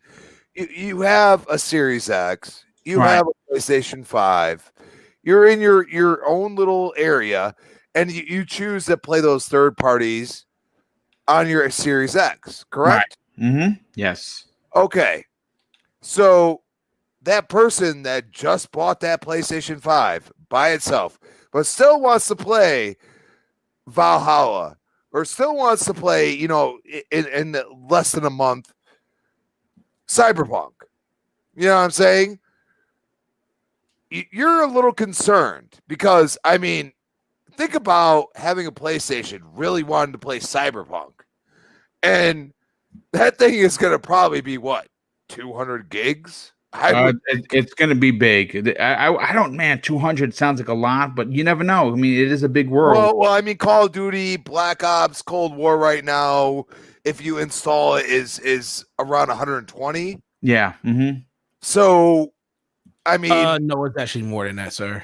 Is it? Well, I was being It's nice. way more than that. It's 200 and it's 205. Oh, there you go. There you go. You know what, dude? I'm looking at my install right now on my PS5. I would not have even known. Yeah, Yep. see, and that's my point. Like, dude, like, look, their exclusives are awesome. Like, they are great. Except if you're, well, I mean, if you like Spider Brick, that's cool. That's fine. But I mean, right now, I'm sorry, but for the most part, and I understand, like, nobody on this panel has probably had this problem if they played Miles Morales, but there is, like, my Twitter feed is just destroyed with Miles Morales glitches. Like, I'm gonna be honest with you, the meta that game has right now. I mean, if this was Gears 5, it would be like a 60 instead of an 84. I'm just telling you. So I see the bias in the community. And the worst part is Jim Ryan saying, I don't hear this. Because if you don't hear it, then nobody's saying nothing. Nobody that you're paying attention to saying anything. And trust me, I follow the right PlayStation gamers to know that they are saying something, and apparently they're not being heard. And that's sad, because then all you're listening to is a bunch of toxic mother truckers. And that's what I'm being very nice. I want to drop the F, but I won't. But why? You know what? You could say, oh, you only have Xbox. Well, guess what? I played a lot of gaming systems in my life. And I've never seen these type of problems ever. I've seen certain issues, which basically Series X is having right now. Okay, audio, having problems with like the game not loading correctly, stuff like that. But I'm seeing totally different realm on the PlayStation side. And this is why I don't block everybody like Wilmy Hood. I actually like to see it, because some people will be honest and be like, hey, this is happening for me right now, and it's not acceptable, and I don't like it. But those people are just gamers, and they chose PlayStation because they trusted the brand, and that's the gosh darn problem. Jim, get your head out of your butt, get your shit together, and realize that people are having problems. And actually, we were told something just earlier that these are broken consoles sitting in places. Oh, you don't have the console. Okay, there's a problem here. Do you want another Red Ring of Death? I experienced it. I think most people on this panel experienced it. I'm just seeing that right now. I'm sorry. Like, whether it be actually heating issues in the console bricking or just problems with the way the video is displayed and this and that. Like, it's crazy that, these hardcore PlayStation gamers that are just hardcore podcasters that only talk about PlayStation, none of them have had problems. But yet the people that actually care about just gaming have had problems. And that pisses me off. And you know what? You can sit here and call me an Xbot, whatever. But at the end of the day, I just want to play a damn game. That's all I care about. And I think everybody else on this panel could agree with me on that. And if you can't play that game, and you can't play that game the best you possibly can, especially if they're spending $500, there's some bullshit involved. I'm sorry. Yeah, no, dude, you're absolutely right. I mean, look, I think that Jim Ryan once again proves that he's not the guy that should be out there speaking. Because when he comes out of his way and say, "Well, I don't hear that. I don't hear that from our gamers that the memory issue is so small." He's a great businessman. You can't take anything away from what he did in Europe with the PlayStation brand. There's no denying what he did there. He's just not a good front speaker for the brand. And here's a perfect example of that. Gaming Forte, I want to go to you next because you specifically just said that you had, I didn't even know this, that 205 gigs is the new Call of Duty. I had no idea. So what is your response to Jim's statement that he's not hearing this? Now, when you consider that if there's only 667 gigs available, you can't offload the PlayStation 5 games to an SSD. We know that you can't expand the memory. They've talked about it. But they have not said when that is going to happen. I mean, again, with all the issues that Sony's system is currently having, and there's been quite a few of them, and it's well documented. We actually just talked about it, prior to the show going live, that there were lines and lines of PlayStation 5s at a Best Buy, and apparently those were the broken ones. They weren't even for sale, which is pretty awful. But to your point, is there an issue with the memory, and when do you think Sony is going to address it? Yeah, so just to be transparent, the one good thing I will say about having these new systems is going through the menus is super fast, and you don't have to really worry about how. Remember when you had to click on the hard drive, the storage for your PlayStation 5 before it had to load it to tell you how much room it was calculating? It just does it instantly now, so I love that.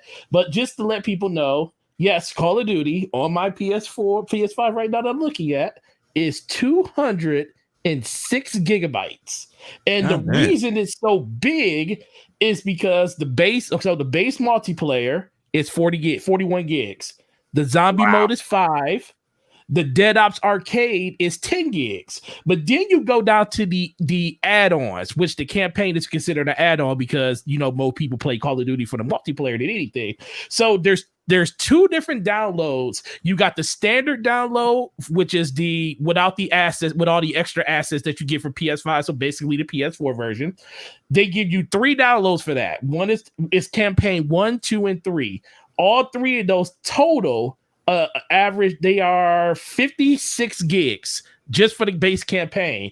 But then you go down to the enhancements for the multiplayer. That's an extra 10 gigs that there's on there. You want the enhancements for zombies? That's another 4 gigs. You want the enhancements for the Dead Ops Arcade? That's 4.83.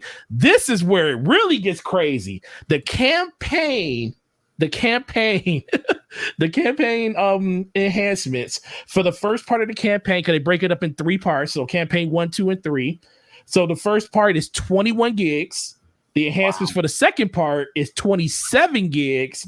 And the enhancements for the last parts of the campaign is 16 gigs for a total of 2 106. Let me tell you, bro, I was like, I'm part of that game, like just delete your games, but I was shocked. I went to go install Last of Us because I want to play it in the 60 frame mode, and it was telling me I had no space, and I'm like, bro, I literally just got this PlayStation 5. I know I haven't ran out of space. I literally only had God of War and like Spider-Man. I had Bug Snacks because shout out to Slow Mo. I had that on there and Astro's Playroom. And I'm like, how am I out of space? And I go, look, first of all, I don't like the way that PlayStation installs the PS4 version to your system just because it's there. If you have the PS4 or PS5 version, it instantly installs both. That's why I was running out of space then, because it was installing the PS4 version of Call of Duty with the PS5 version. I'm like, yo, that's an extra 100 gigs I don't need. What are you doing? And then when I deleted that, I noticed, I was like, bro, I only, like right now, I have a total of 57 gigs left on my system. Holy cow. 57 free. And I only have right now the games I have installed on my system: Bug Snacks, Call of Duty, Mortal Kombat Ultimate Edition, Last of Us 2, Astro's Playroom, Spider-Man Miles Morales, Hollow Knight, Destiny 2, God of War, Days Gone, and Demon Souls. Now that's quite a big game. I got like 10 games installed. But the fact that on my Xbox, I literally have almost 500 games installed between having them in my internal SSD, and I have my 4 terabyte on the back end that literally has all the rest of my games. I'm looking at my PlayStation right now. I literally have almost 356 games installed on my system right now. And Wow. that's the problem. And I think people keep saying that what's his name? I can't think of that, but they said that he said in his tech speech about the SSD that it wasn't going to be ready at launch. The fact that one of the number one selling points for your system was how fast and how game changing this SSD is going to be. But then when it comes to the added storage that you're giving us, you're not even meeting that expectation. It's like, because you have an expansion slot that people basically can't use. Yes. Like, that's the problem I have. Like, there's all these different manufacturers that says this will work with your PS5. This will work with your PS5. So it's already been tested to work on there because they're just coming out saying that it will work with it, but you just haven't turned on the feature to allow me to literally plug it into the motherboard to get more storage on the system. And then if you couple that with all the other things that's going on, and it's not trying to throw shade for PlayStation, because Xboxes are having problems too, but we hear so much about what's going on with PlayStation. It just seems to be another miss on top of all the other things that's going on when it comes to like people not liking the way that the UI is set up. It's hard to find certain things. I'm not really having that problem, but if enough people are talking about it, then it must be something there that a lot of people are just, not paying attention to. So as of right now, do I think it's a big deal? Boom. It's not a big deal right now. But guess what? Once these games, like this whole euphoria of all of these games like Demon Souls and Spider-Man, and if you're into Godfall, God bless you. I'll wait till it hits Game Pass in 6 months because Uncle Phil going to put it there for us. So I'll wait for that. But until this euphoria runs out, I think people right now, they just love the fact that they have their system. They're able to play Miles Morales. Astro's Playroom is probably one of the best packed-in games you ever will play in your life, and I love that game. My daughter platinum both games, Spider-Man and that, while I was doing the Destiny stuff. So nice. It is very... I can understand why people aren't talking about it right now, but once the euphoria runs out and they start looking like, yo, I can't install nothing because like new games, I have to delete my Spider-Man. Maybe I want to go back and finish getting the platinum. Once that runs out, then that's when you're going to start hearing the problems. What about the people that's trying to get these systems on Christmas? People that opens up their thing and they say, oh, I want to put my hard drive in. Well, PlayStation's not being kind of forthright with that. They're telling you that it's not an issue. So they're not really trying to do anything to change that narrative. So to me, Is it a big deal now? No, but being a person that does invest in hard drives for my system, this is a huge miss, because the fact that I feel like my system is choking right now because it only got 57 gigs left. Yikes! That's not good. No, it's certainly not. And like I said, I think it is in fact going to be a problem once these games, the allure of the new console goes away, and then new titles start to come out. And yes, you will have to delete some of these games. Let's go to a guy that knows a little thing or two about PCs. The Tempest son. Tempest, for you, I mean, you don't have a PlayStation. Do you have a PlayStation 5? Sorry, Boom. Yeah, I'm here. No, I don't have one. Okay, so it may not be an issue or non-issue for you. Just hearing Jim Ryan's comments on he's not hearing the memory being an issue when it clearly is an issue. What are your thoughts on this? I'm going to sound like a Sony hater, but honestly, it's sounds like a bad joke to me. To be completely frank with you, it's an actual issue. It's one of the only few issues media sites have spoken out on, is the fact that there is no other solution at the moment. So, I mean, it's kind of ridiculous hearing what Cold War is taking up. If you want the whole experience and not to be bothered with it, the fact that it takes up so much of your hard drive is just kind of silly. I mean, it would take up that much of your hard drive on Xbox as well, but Xbox is clocking in at about 200 more gigs, so it's, I don't know. It's kind of ridiculous. The fact that he's so flippant about it. Here again, if Phil were to make comments like this, you'd never hear the end of it. It'd be the sky's falling. Xbox is dead. That'd be what everybody's saying. So I don't know. So he actually made the comment that he's not hearing these complaints. Yes. Yeah. That was directly quoted from Jim Ryan. I'll be honest with you. I've seen so many PS5 complaints that Twitter has become boring. Like, the only amusing thing that I saw, and I'm not hating on Spider-Man, but the most amusing thing I've seen in a while is there's a new glitch where I saw Miles with no head. Yeah, and he was talking. Oh, yeah. That was hilarious. I genuinely laughed out. That gave me great joy. Not because it's a glitch on PlayStation, because it was honestly funny. It reminds me of the headless glitch in Skyrim. Did you ever see that, Boom? Yes. The beginning of Skyrim where you get put into a line and the guy gets beheaded in front of you. Well, the guy gets beheaded, and all of a sudden he comes up and he's like, and he chases after. That was the funniest thing I've ever seen. Anyway, it's hilarious. But honestly, there's so many like PlayStation complaints that it's gotten old. Is what it's gotten. That's how much there is of this stuff. So I don't. How he hasn't heard the complaints? He obviously doesn't care. He's not digging real hard to find the complaints. That's all I got to say. So I don't know, man. If there's that high of a failure rate, thank goodness you haven't had an issue. I don't think anybody's on this panel has had an issue, right? No, I don't believe so. Not as far as we know. But again, we don't want to jinx anything. Real quick, Yeah. Predator H2O in the chat. Good friend of the show. Predator, what's up, dude? He just dropped some hot information. GameStop is supposed to have PlayStation 5s online in about 15 minutes, but they're bundles only. So if you really want a PlayStation 5, folks, listen, Jim Ryan, we're going to be talking about it on Breakfast with Boom on Wednesday. He basically already confirmed that the stock is zero. So I hate to say this, if you want a PlayStation 5, you either pay the scalpers, and I say don't do that. If you don't want to support these scalpers, maybe you can get lucky enough to jump on to GameStop and get your hands on one of the consoles that they're going to have apparently in 15 minutes. But that's real quick. That's the other thing, though. Him saying that they're all sold out. Who does that? I mean, to me, it's just encouraging people to pay scalpers is what it does. Pretty much. Yep.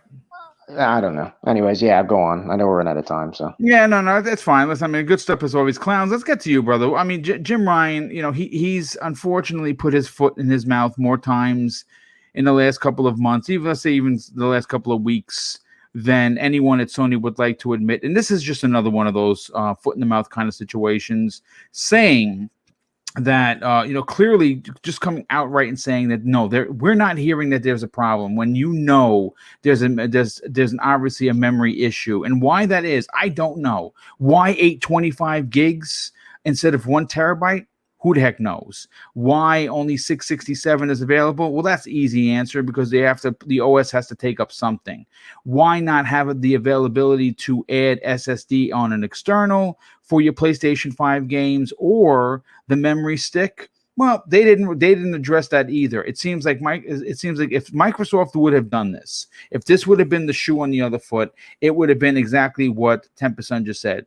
Phil Spencer's a terrible person, and Microsoft is dead. But Sony does it, and no one even questions it. What are your thoughts on his comments there, dude? All right, here we go. My mic's working now. I want to say that I think that this whole situation of him acting like it's not a big deal is ridiculous. I mean, there's a whole afterthought here, right? Not everybody has unlimited data, okay? Not everybody has unlimited data through their ISP or through their internet plans or their phone plans or whatever, right?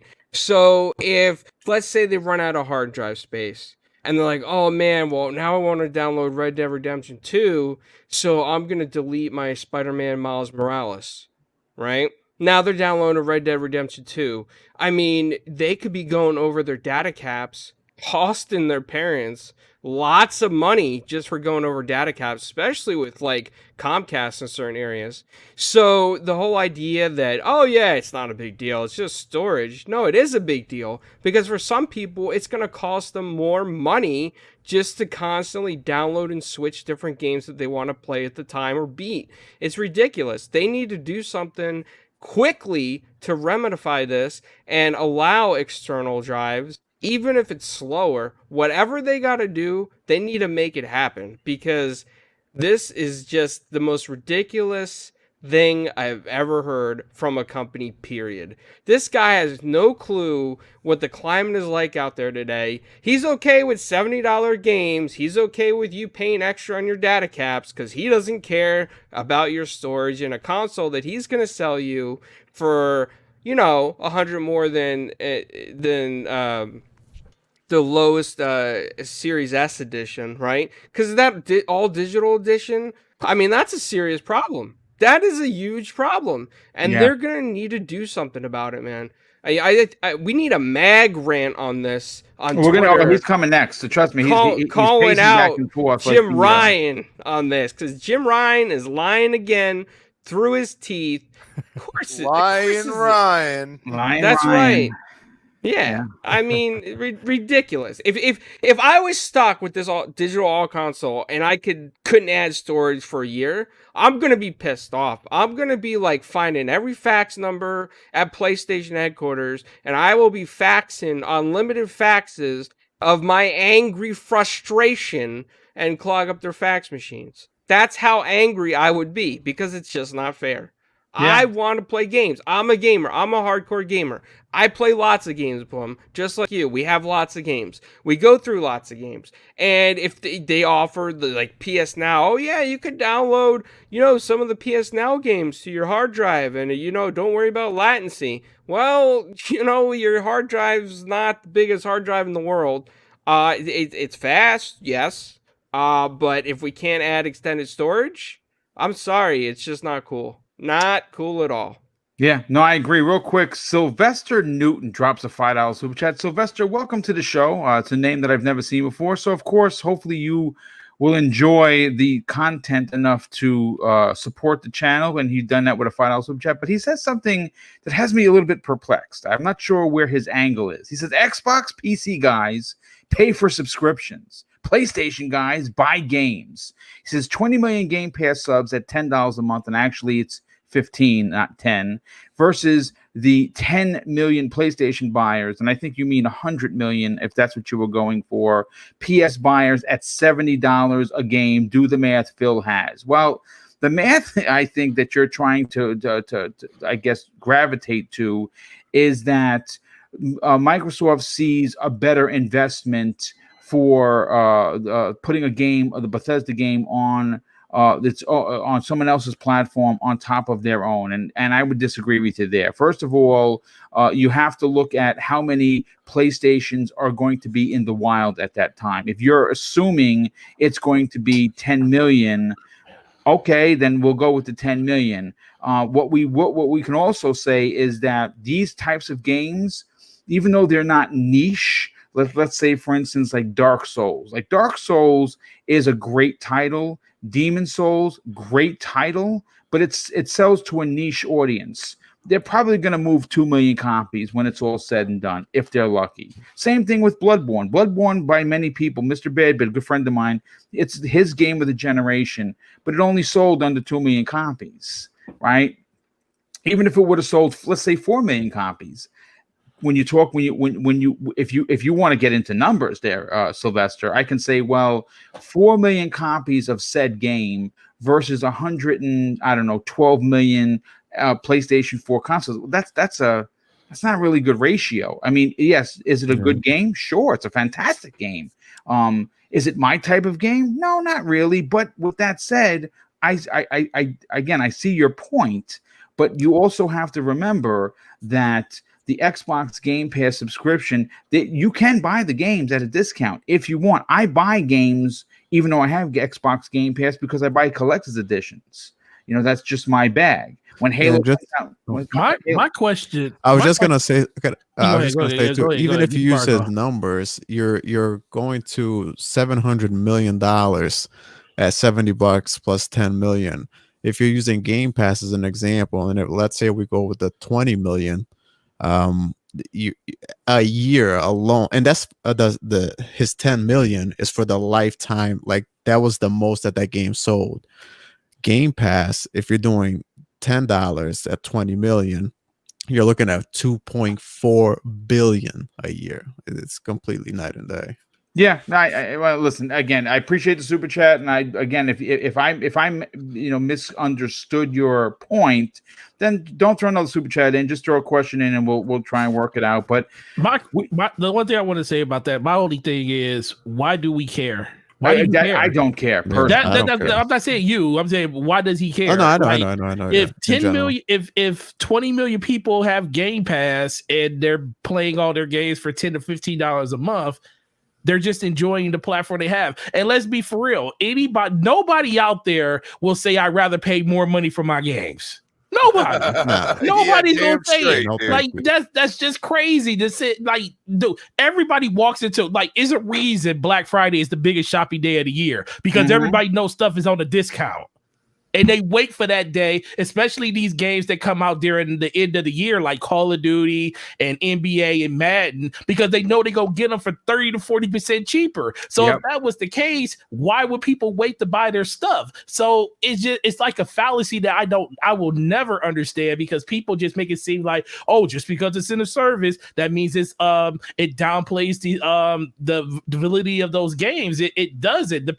People are literally taking advantage of what Microsoft let them do. Microsoft says you can play these games for $10 to $15 a month if you want. You can buy them if you want. You can play them on PC if you want. The dealer's choice at that point. PlayStation is only giving you one option. Well, they're giving you two depending on what games you're looking for. But for their new games, they're only giving you one option, which is the $60 to $70 option. So I'm sorry if you just like paying full price for games. I guarantee you, if I was to look up your bank statements, you probably got some games on the cheap before too. I mean, listen, again, you're entitled to your opinion, brother, and I definitely appreciate the support. But I think I've seen the argument. People think that if you pay $70, this is the, you know what this is? This is the 1080p makes you a better gamer situation. And I mean that absolutely wholeheartedly. If you're going to sit there and tell me that somehow because you paid Sony $70 for whatever new game is coming out, and I could play a Microsoft first party game like Halo Infinite for $15 a month, and you're a better gamer, well, you're entitled to your opinion, but I would say that you're wrong. And if you're going to use that as an argument because you paid full boat for said game and I didn't, and somehow your experience is better than mine, That's a conversation that we can have a 4-hour podcast about. And again, I think at the end of the day, everyone would still say that you're wrong. But again, everyone's entitled to their opinion. The friendly neighborhood Blue Shell, he drops a very generous $10 super chat. Blue Shell, welcome to the show, my brother. He says, I love when people rep for the corporation making you paying more instead of saving as a consumer. That's a fantastic point. But listen, Cyber, I'm going to go to you first because we're going to save the rant of the mag last, because obviously you wouldn't recover after the rant. So we're going to go to you. what I mean, listen, PlayStation 5 has a memory problem. PlayStation 5 currently has a lot of problems. And again, I am not dealing with any of those. Thank God. Like I said, I don't put out of fear, honestly, out of fear of a disaster, I shut it off. I don't keep it it on in sleep mode. I used the original cable. I had a better cable, but they said if you use a different cable, it can break your console. All of these different things seem to be a glaring issue that no one wants to talk about. Nobody wants to ask the questions. I don't even see the media asking the questions. I see more, and I think it was 10% that said this.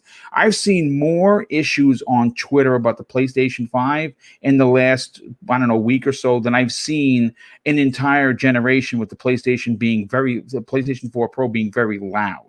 And it's pretty crazy that this many systems are having this many problems. But the memory issue isn't a defect. The memory issue is their choice. And the fact that they don't allow you to upgrade it is a problem. What are your thoughts on this? I unfortunately have not gotten my hands on a PS5. I don't think I'm gonna get one this year. I'll probably just wait till next year sometime. But it is an issue, right? The amount of storage, especially with these games becoming bigger and bigger, the file size is just getting out of hand. But for what Jim Ryan also for what he said, it kind of gives you the perspective of two companies, right? Whenever there are issues going on with one, a lot of time, like with Xbox, they'll acknowledge the problem and try to resolve it. And here you have the CEO of your company saying, "No, we don't hear anything." How can you not hear anything? That's what's been going on literally since both. To be fair, since both these consoles launched, both of them have been having issues, right? And but you have one company kind of acknowledging, and then you have the CEO of the other just saying they haven't heard anything. Like, I don't understand. It is an issue, kind of like what Forte alluded to. Call of Duty, probably one of the most popular shooters out there, is taking did you say a fifth before? Boom. A fifth of your memory. Yeah. No, it's a third. It was a third of your storage already. And then a lot of people, including myself, I like to install as many games as I can. I may not be playing them all the time, but the conveniency of having them there and the ease of access, it's always a plus, right? Yeah, it is an issue. Hopefully we will get some sort of transparency, and they still haven't acknowledged what NVMe is going to be. A third party NVMe is going to be able to go there, right, on their console. I don't think they've mentioned that at all. So hopefully we'll get some clarification on that, and that issue could be resolved. But as of right now, it's one of those things that what can you do, and hopefully they'll do something sooner rather than later. Yeah, I mean, we're not going to know, obviously, and let's close out the show, which has been over 2 hours. And I think it's been a great program for Monday evening to start our holiday week here in the States. Mag, why don't you give us your opinion? You just got your hands on a PlayStation 5. You paid a bit of a hefty price for it, but it's something you wanted, and you know what? You got it. Nice. Here's the thing: you're now a new PlayStation owner. You bought the very, very hard to find digital edition. Yes, sir. Right now, you cannot upgrade your memory. You can't use an external SSD. You can't even get the memory stick. That I know that there's one that is currently available that you cannot get. It is not available for use. What are your thoughts on if you want to potentially, start playing some of these third-party or even their first-party games? You're going to have to decide what you're going to put on your console. Well, yeah, and you were saying earlier that PS5 has a memory problem. Jim Ryan's saying he doesn't hear anything. Sounds like he's got a hearing problem. Yeah. Okay, that's what I'm hearing. And if he there's gave one Mark thing... Cerny his ears. Yeah, exactly. Right, maybe that's what happened. Holy macro! I never even thought of that. Thank you, Cyber. You're welcome. Now, here's the thing. Okay, if there's one thing that Sony is epic at, and I mean epic at, it is their wall of bullshit. And I'm not talking PlayStation. I'm not PlayStation. I just got a PlayStation. I'm excited. Okay? I'm talking about Sony. You've heard my mantra before. Chat, I've heard you quote me once before. Love PlayStation, hate Sony, right? You know how it goes. Now, they've always have that, air quotes, everything is perfect fake front that company puts on. I can't stand it. I can literally read right through it. I don't even want to get into it. It bothers me so much because they always have that everything is perfect. What are you talking about? Everything is fine. Everything is perfect. And I don't like that. Admit it. When you've got a shortcoming, you have to admit it. For everything. They do this for everything. And I said it last week. Okay. I said it last week on this show, actually. I've spoken to some media folks, okay, behind the scenes. Some I've spoken to personally. And it's quiet. And I can tell you this with absolute certainty that it's quiet, but it is widely known that if you criticize Sony, and this is true, okay? You can all take this to the bank. If you criticize Sony on a media site or channel, Sony blackballs your ass. And they cease to send you products and promotions. And that's why a lot of these people don't say a word. This is a fact, okay?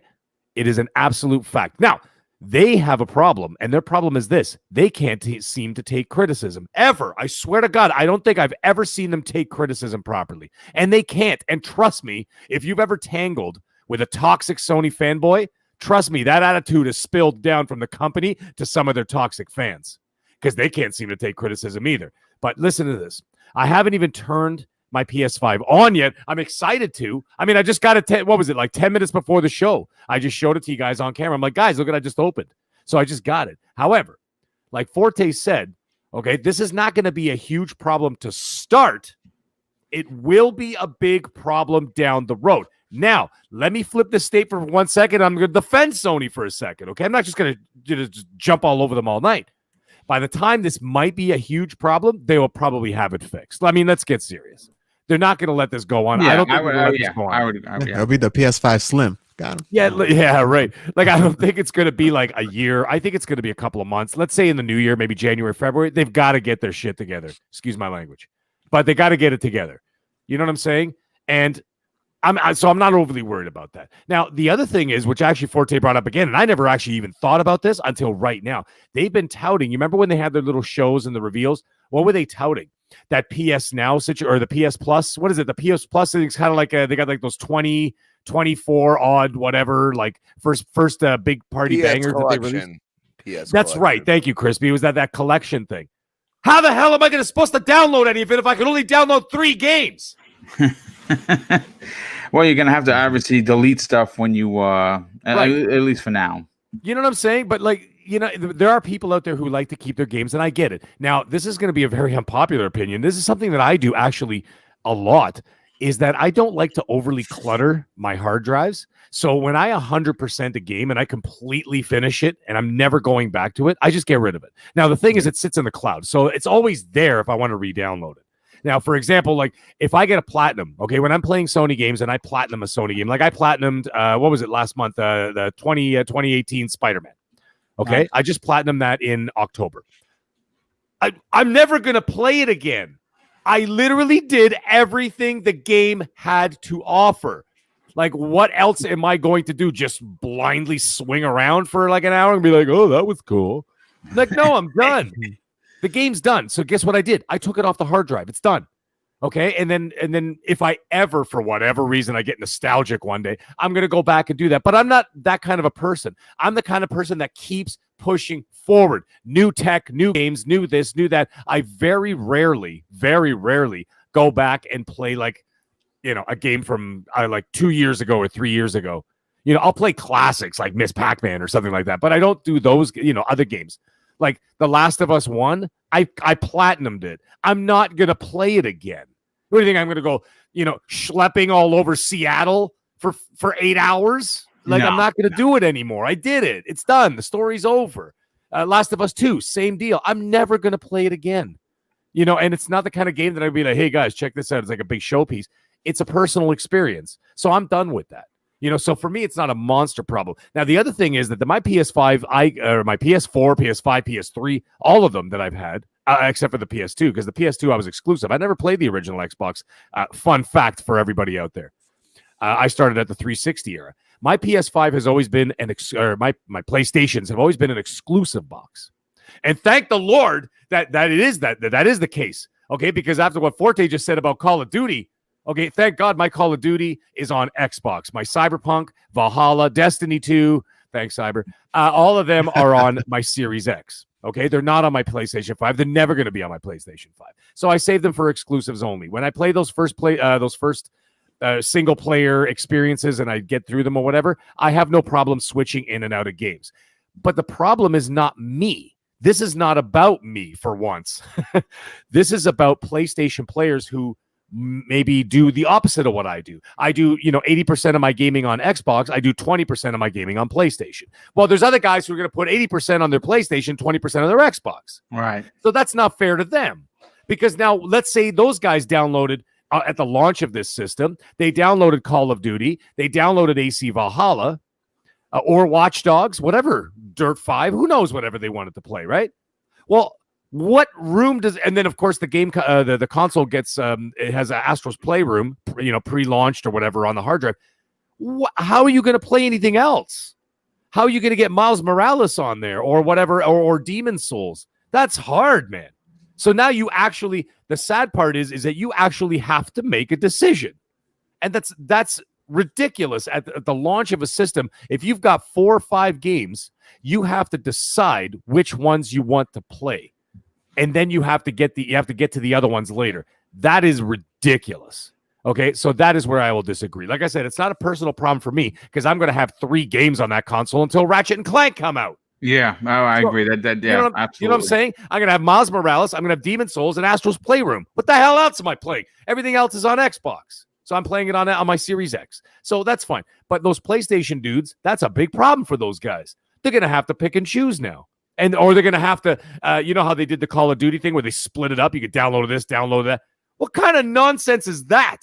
Just download the bloody game, and that's it. But that's what people are being forced to do because they don't have the space. And the fact, by the way, that Sony is just kind of turning their cheek to this thing nonchalantly just shows you exactly what I've been saying from day one. They don't care.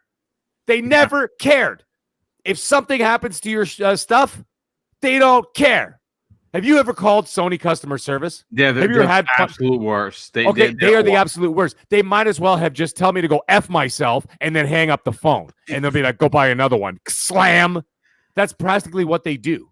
You know what I'm saying? And that's the way I feel. It just proves once again that they don't care. Have you ever talked to a Microsoft customer service? Absolutely stellar service. Yeah. Mm-hmm. And they take care of their customers. This is not fanboying. Okay, these are facts. You want to do it right now? Someone get on that. Anybody got something to say about it? I want you to pick up your cell phone, call Microsoft service and tell them you got a problem. Then I want you to call Sony and tell them you got a problem. And you see how they answer that. So you tell me if I'm full of crap or not. And I'm not. So I don't think that what they're doing is absolutely deplorable at best. I think it's ridiculous that they're not addressing it directly, especially when you've got rabid fans out there who I really feel bad for, who can't get their hands on a PS5 to begin with. And the very few that did, outside of bots and scalpers and a few lucky people, okay, those people are going to have issues with that. This is not the way you do it, man. This is not the way you do it. They better get on it quick. But the thing is, they need to be a little more bashful. That's all I have to say. Yeah, and well, great rant as always. And that's a great way to close out the show. Before we get everyone's outros, and we had Clowns and Tempest Sun have to bounce, so they will be back next week. Obviously, you can find Tempest Sun on Xbox Live at the Tempest Sun. You can find Clowns on social media, as well as, of course, the host of Four Guys with Quarters, and he's been really exploding on the scene with some of his interviews he's been doing. Head over to Four Guys with Quarters on YouTube and sub his channel for sure. But we have Starvos Zaris drops a very generous $5 of jet and says consistent revenue is much more valuable than a one-off purchase. Companies design entire loyalty and reward programs for that reason. That's a fantastic point. We have another super chat that came in from the Wise Old Gamer. First of all, big shout out to the Wise Old Gamer. Besides, Yes. I'm gonna read his comment, but he is back from the hospital. I'm glad you're home, brother. I know you got your consoles, you got your new TV. Hopefully, you are now just taking it easy and enjoying what you have in front of you, and that is the 2 new consoles. He says this: being on all of these meds has given me blue balls. So, Mag, what you're saying is if I insult Sony, they'll make my blue balls black again. Promise? With a question mark. That is all. That's all. That is the MVP of super chats tonight, guys. That might have Absolutely. won the entire YouTube for the month of November. I agree. Well, listen, folks, this has been a great 2 hours. Hopefully you enjoyed yourself. If you're new, I want to say welcome. Consider hitting the subscribe button. Also, hitting the like button. I don't know how many likes we have. Hopefully we're getting close to at least 300. We had about 450 people here today. And I would imagine it's a little low because people are starting to obviously get their way into the holiday, especially if you're here in the States. Oh, hell yeah. And I want to thank everybody that took the time to hang out. 2 monster topics. I think what I'm going to start doing is potentially making some smaller ones so we can get to a few different topics. But this has been a great show. Let's start with our very special guest, Crispy Bomb. Thank you for being here, brother. Tell everyone where they can follow you on social media, but more importantly, tell them about what other programs you're on. Oh, it's an absolute pleasure to be on this show as always, and thank you to the panel. It is it's great to hear everybody's comments, and I agree with 99% of them. So that 1%, I don't even know. I can't even recall what that 1% is. But you know, we all love gaming. That's what matters. And you know, if you can't call out the damn console you play on, you might have a problem, and you might be a fanboy. So get your head out your ass and start thinking about your damn wallet, because that's what I do. I mean, Xbox gives me what I want. I They want give you value games for your to money. play. Yep. I want games to play. I pay $15 a month. Guess what? I pay $15 a month for Netflix, people. Yeah, that's I right. have Good I have point. the 4K subscription. My girlfriend is a part of my subscription. Everybody else, I pay $15 a month, and I'm fine with it. I get what I want when it comes out. And you know what? You got to start thinking with your wallet, because those $30 that I enjoy is not a $70 one and done. Yep. Sorry, people. So at Crispy Bomb on Twitter, Crispy Bomb 28, Xbox Live, hit me up. I will teach you how to play Gears. I always say this. And you can find me on Retro Renegades tomorrow night, 7 p.m. Yeah, I don't know what we're doing on there, but it's going to be on Graphics God's channel, so it should be fun. And then apparently 7 p.m. Wednesday night, we're doing next podcast. I want to be on Breakfast with Boom, but of course the turkeys have other thoughts about that. So, you know, you definitely check out Breakfast with Boom. What are you doing? 10 a.m.? No, we're actually doing 12. We're actually doing a brunch with Boom. Now, it's still Breakfast with Boom, but we're doing it at 12 p.m. Eastern Standard Time on Wednesday. And tomorrow is the regular edition, instead of Thursday, of the Xbox Factor podcast. And we're going to be having the 2 gents from the other side of the pond from Green Pass Gaming joining us for tomorrow's special edition Xbox Factor podcast, where we're going to be unveiling the new thumbnail that I've been working on for, you know, obviously to kind of update with new low intro that we're doing. But yeah, dude, thanks so much for being here, brother. Super appreciate it. And definitely going to see you next week. We'll be back to our regular scheduled programming time next week once the holiday has passed.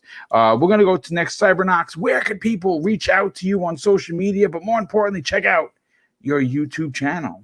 Yeah, I appreciate that, Boom. Thank you so much, Crispy. Always a pleasure, bud. All the panel members. I'll see you guys hopefully next Monday so we can discuss more gaming. Cybernox everywhere, guys. I did an unboxing video. I'm just editing that out or trying to get the footage on my PC because for some reason Windows and my iPhone are not working well together right now. But as soon as that's there, I'll have that video up. Like I mentioned, Cybernox everywhere. If you want a game on Xbox, that's where I'm mostly on.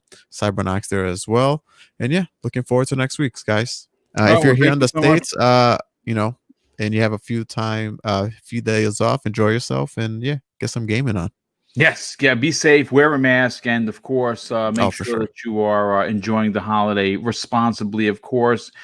Gaming Forte, brother, I know you're going to be busy on Friday morning. You're going to be enjoying at least Thanksgiving with your family. Tell everyone where they can reach out to you on social media and potentially find you on one of 56 podcasts that you do weekly. Yeah, man. It's always a great show on Monday mornings. I mean, Monday afternoons and then Monday mornings. Jesus Christ, my times are all thrown off. But morning already? Yeah, I know, man. God dang. But that's a good show, huh? Yeah, it is a good show. 24 hours later. But shout out to Archimedes with the 4-hour stream earlier today for his first stream. That was pretty crazy too. Yeah, it was. I had to I saw Boom had to get out. Boom was like, yo, bro, I gotta go. I got a show to prepare for tonight.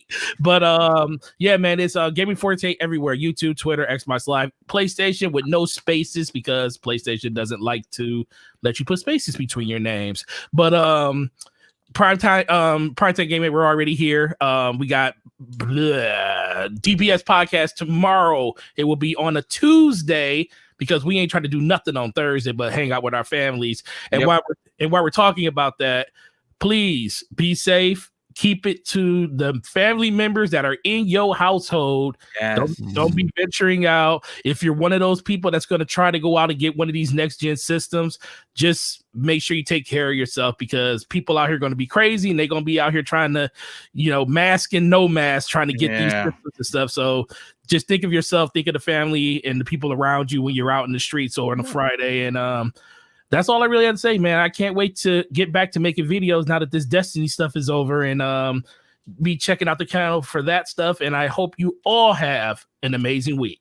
Yeah, well, thanks so much for being here as always, dude. And last and in no way least, the loudest member of the panel who brings his rants front and center each and every week. Mag, do me a favor, brother. Tell everyone where they can reach out to you on social media, potentially be cooked an amazing meal, and more importantly, reach out to you on Xbox Live. Yes. Well, you can find me here every Monday night at 8 p.m. Eastern Standard Time on, of course, Primetime Gaming with Mr. Boomstick XL and friends. And you can find me every Tuesday night at 10 p.m. Eastern Standard Time with none other than the one, the only Noof Nukem and Titan Drago on Gaming After Dark. And once in a while, you can find me. I kind of pop up here and there with little guest appearances. Forte, I missed you on last Saturday on Scumcast. So I was on Scumcast with Ash and Luca, and I was there, and Slow-Mo Backslap was there, and of course Randall Thor passed by, almost made me pass out. I couldn't believe I was on a podcast with that dude. But anyways, it was a great time. You could follow me on Twitter at the Middle Age Game Guy. That's with a GY at the end. And on the Xbox and PlayStation 5, you can follow me, all one word, all capitals, because I don't know how to be quiet. I am the Mag. That's with 2 G's. You can find me on both of those places there. So, without further ado, time to bid everybody a good evening. Now, first things first and last things last, to all my American friends down south of the border, please have a safe and happy Thanksgiving, and we will see you all next Monday. Well, thank you so much for being here, and thank you for the well wishes. Listen, folks, this has been a great show. Thank you so much for the outstanding banter within the chat. I want to thank everybody who was generous enough to drop a super chat in. There's been quite a few of them. Your generosity completely blows me away each and every time, and I really do mean that from the bottom of my heart. And I'm going to close out the show with something that's important to me. Hopefully, one day it's going to be important to you, and that's this. I learned a lot from my dad.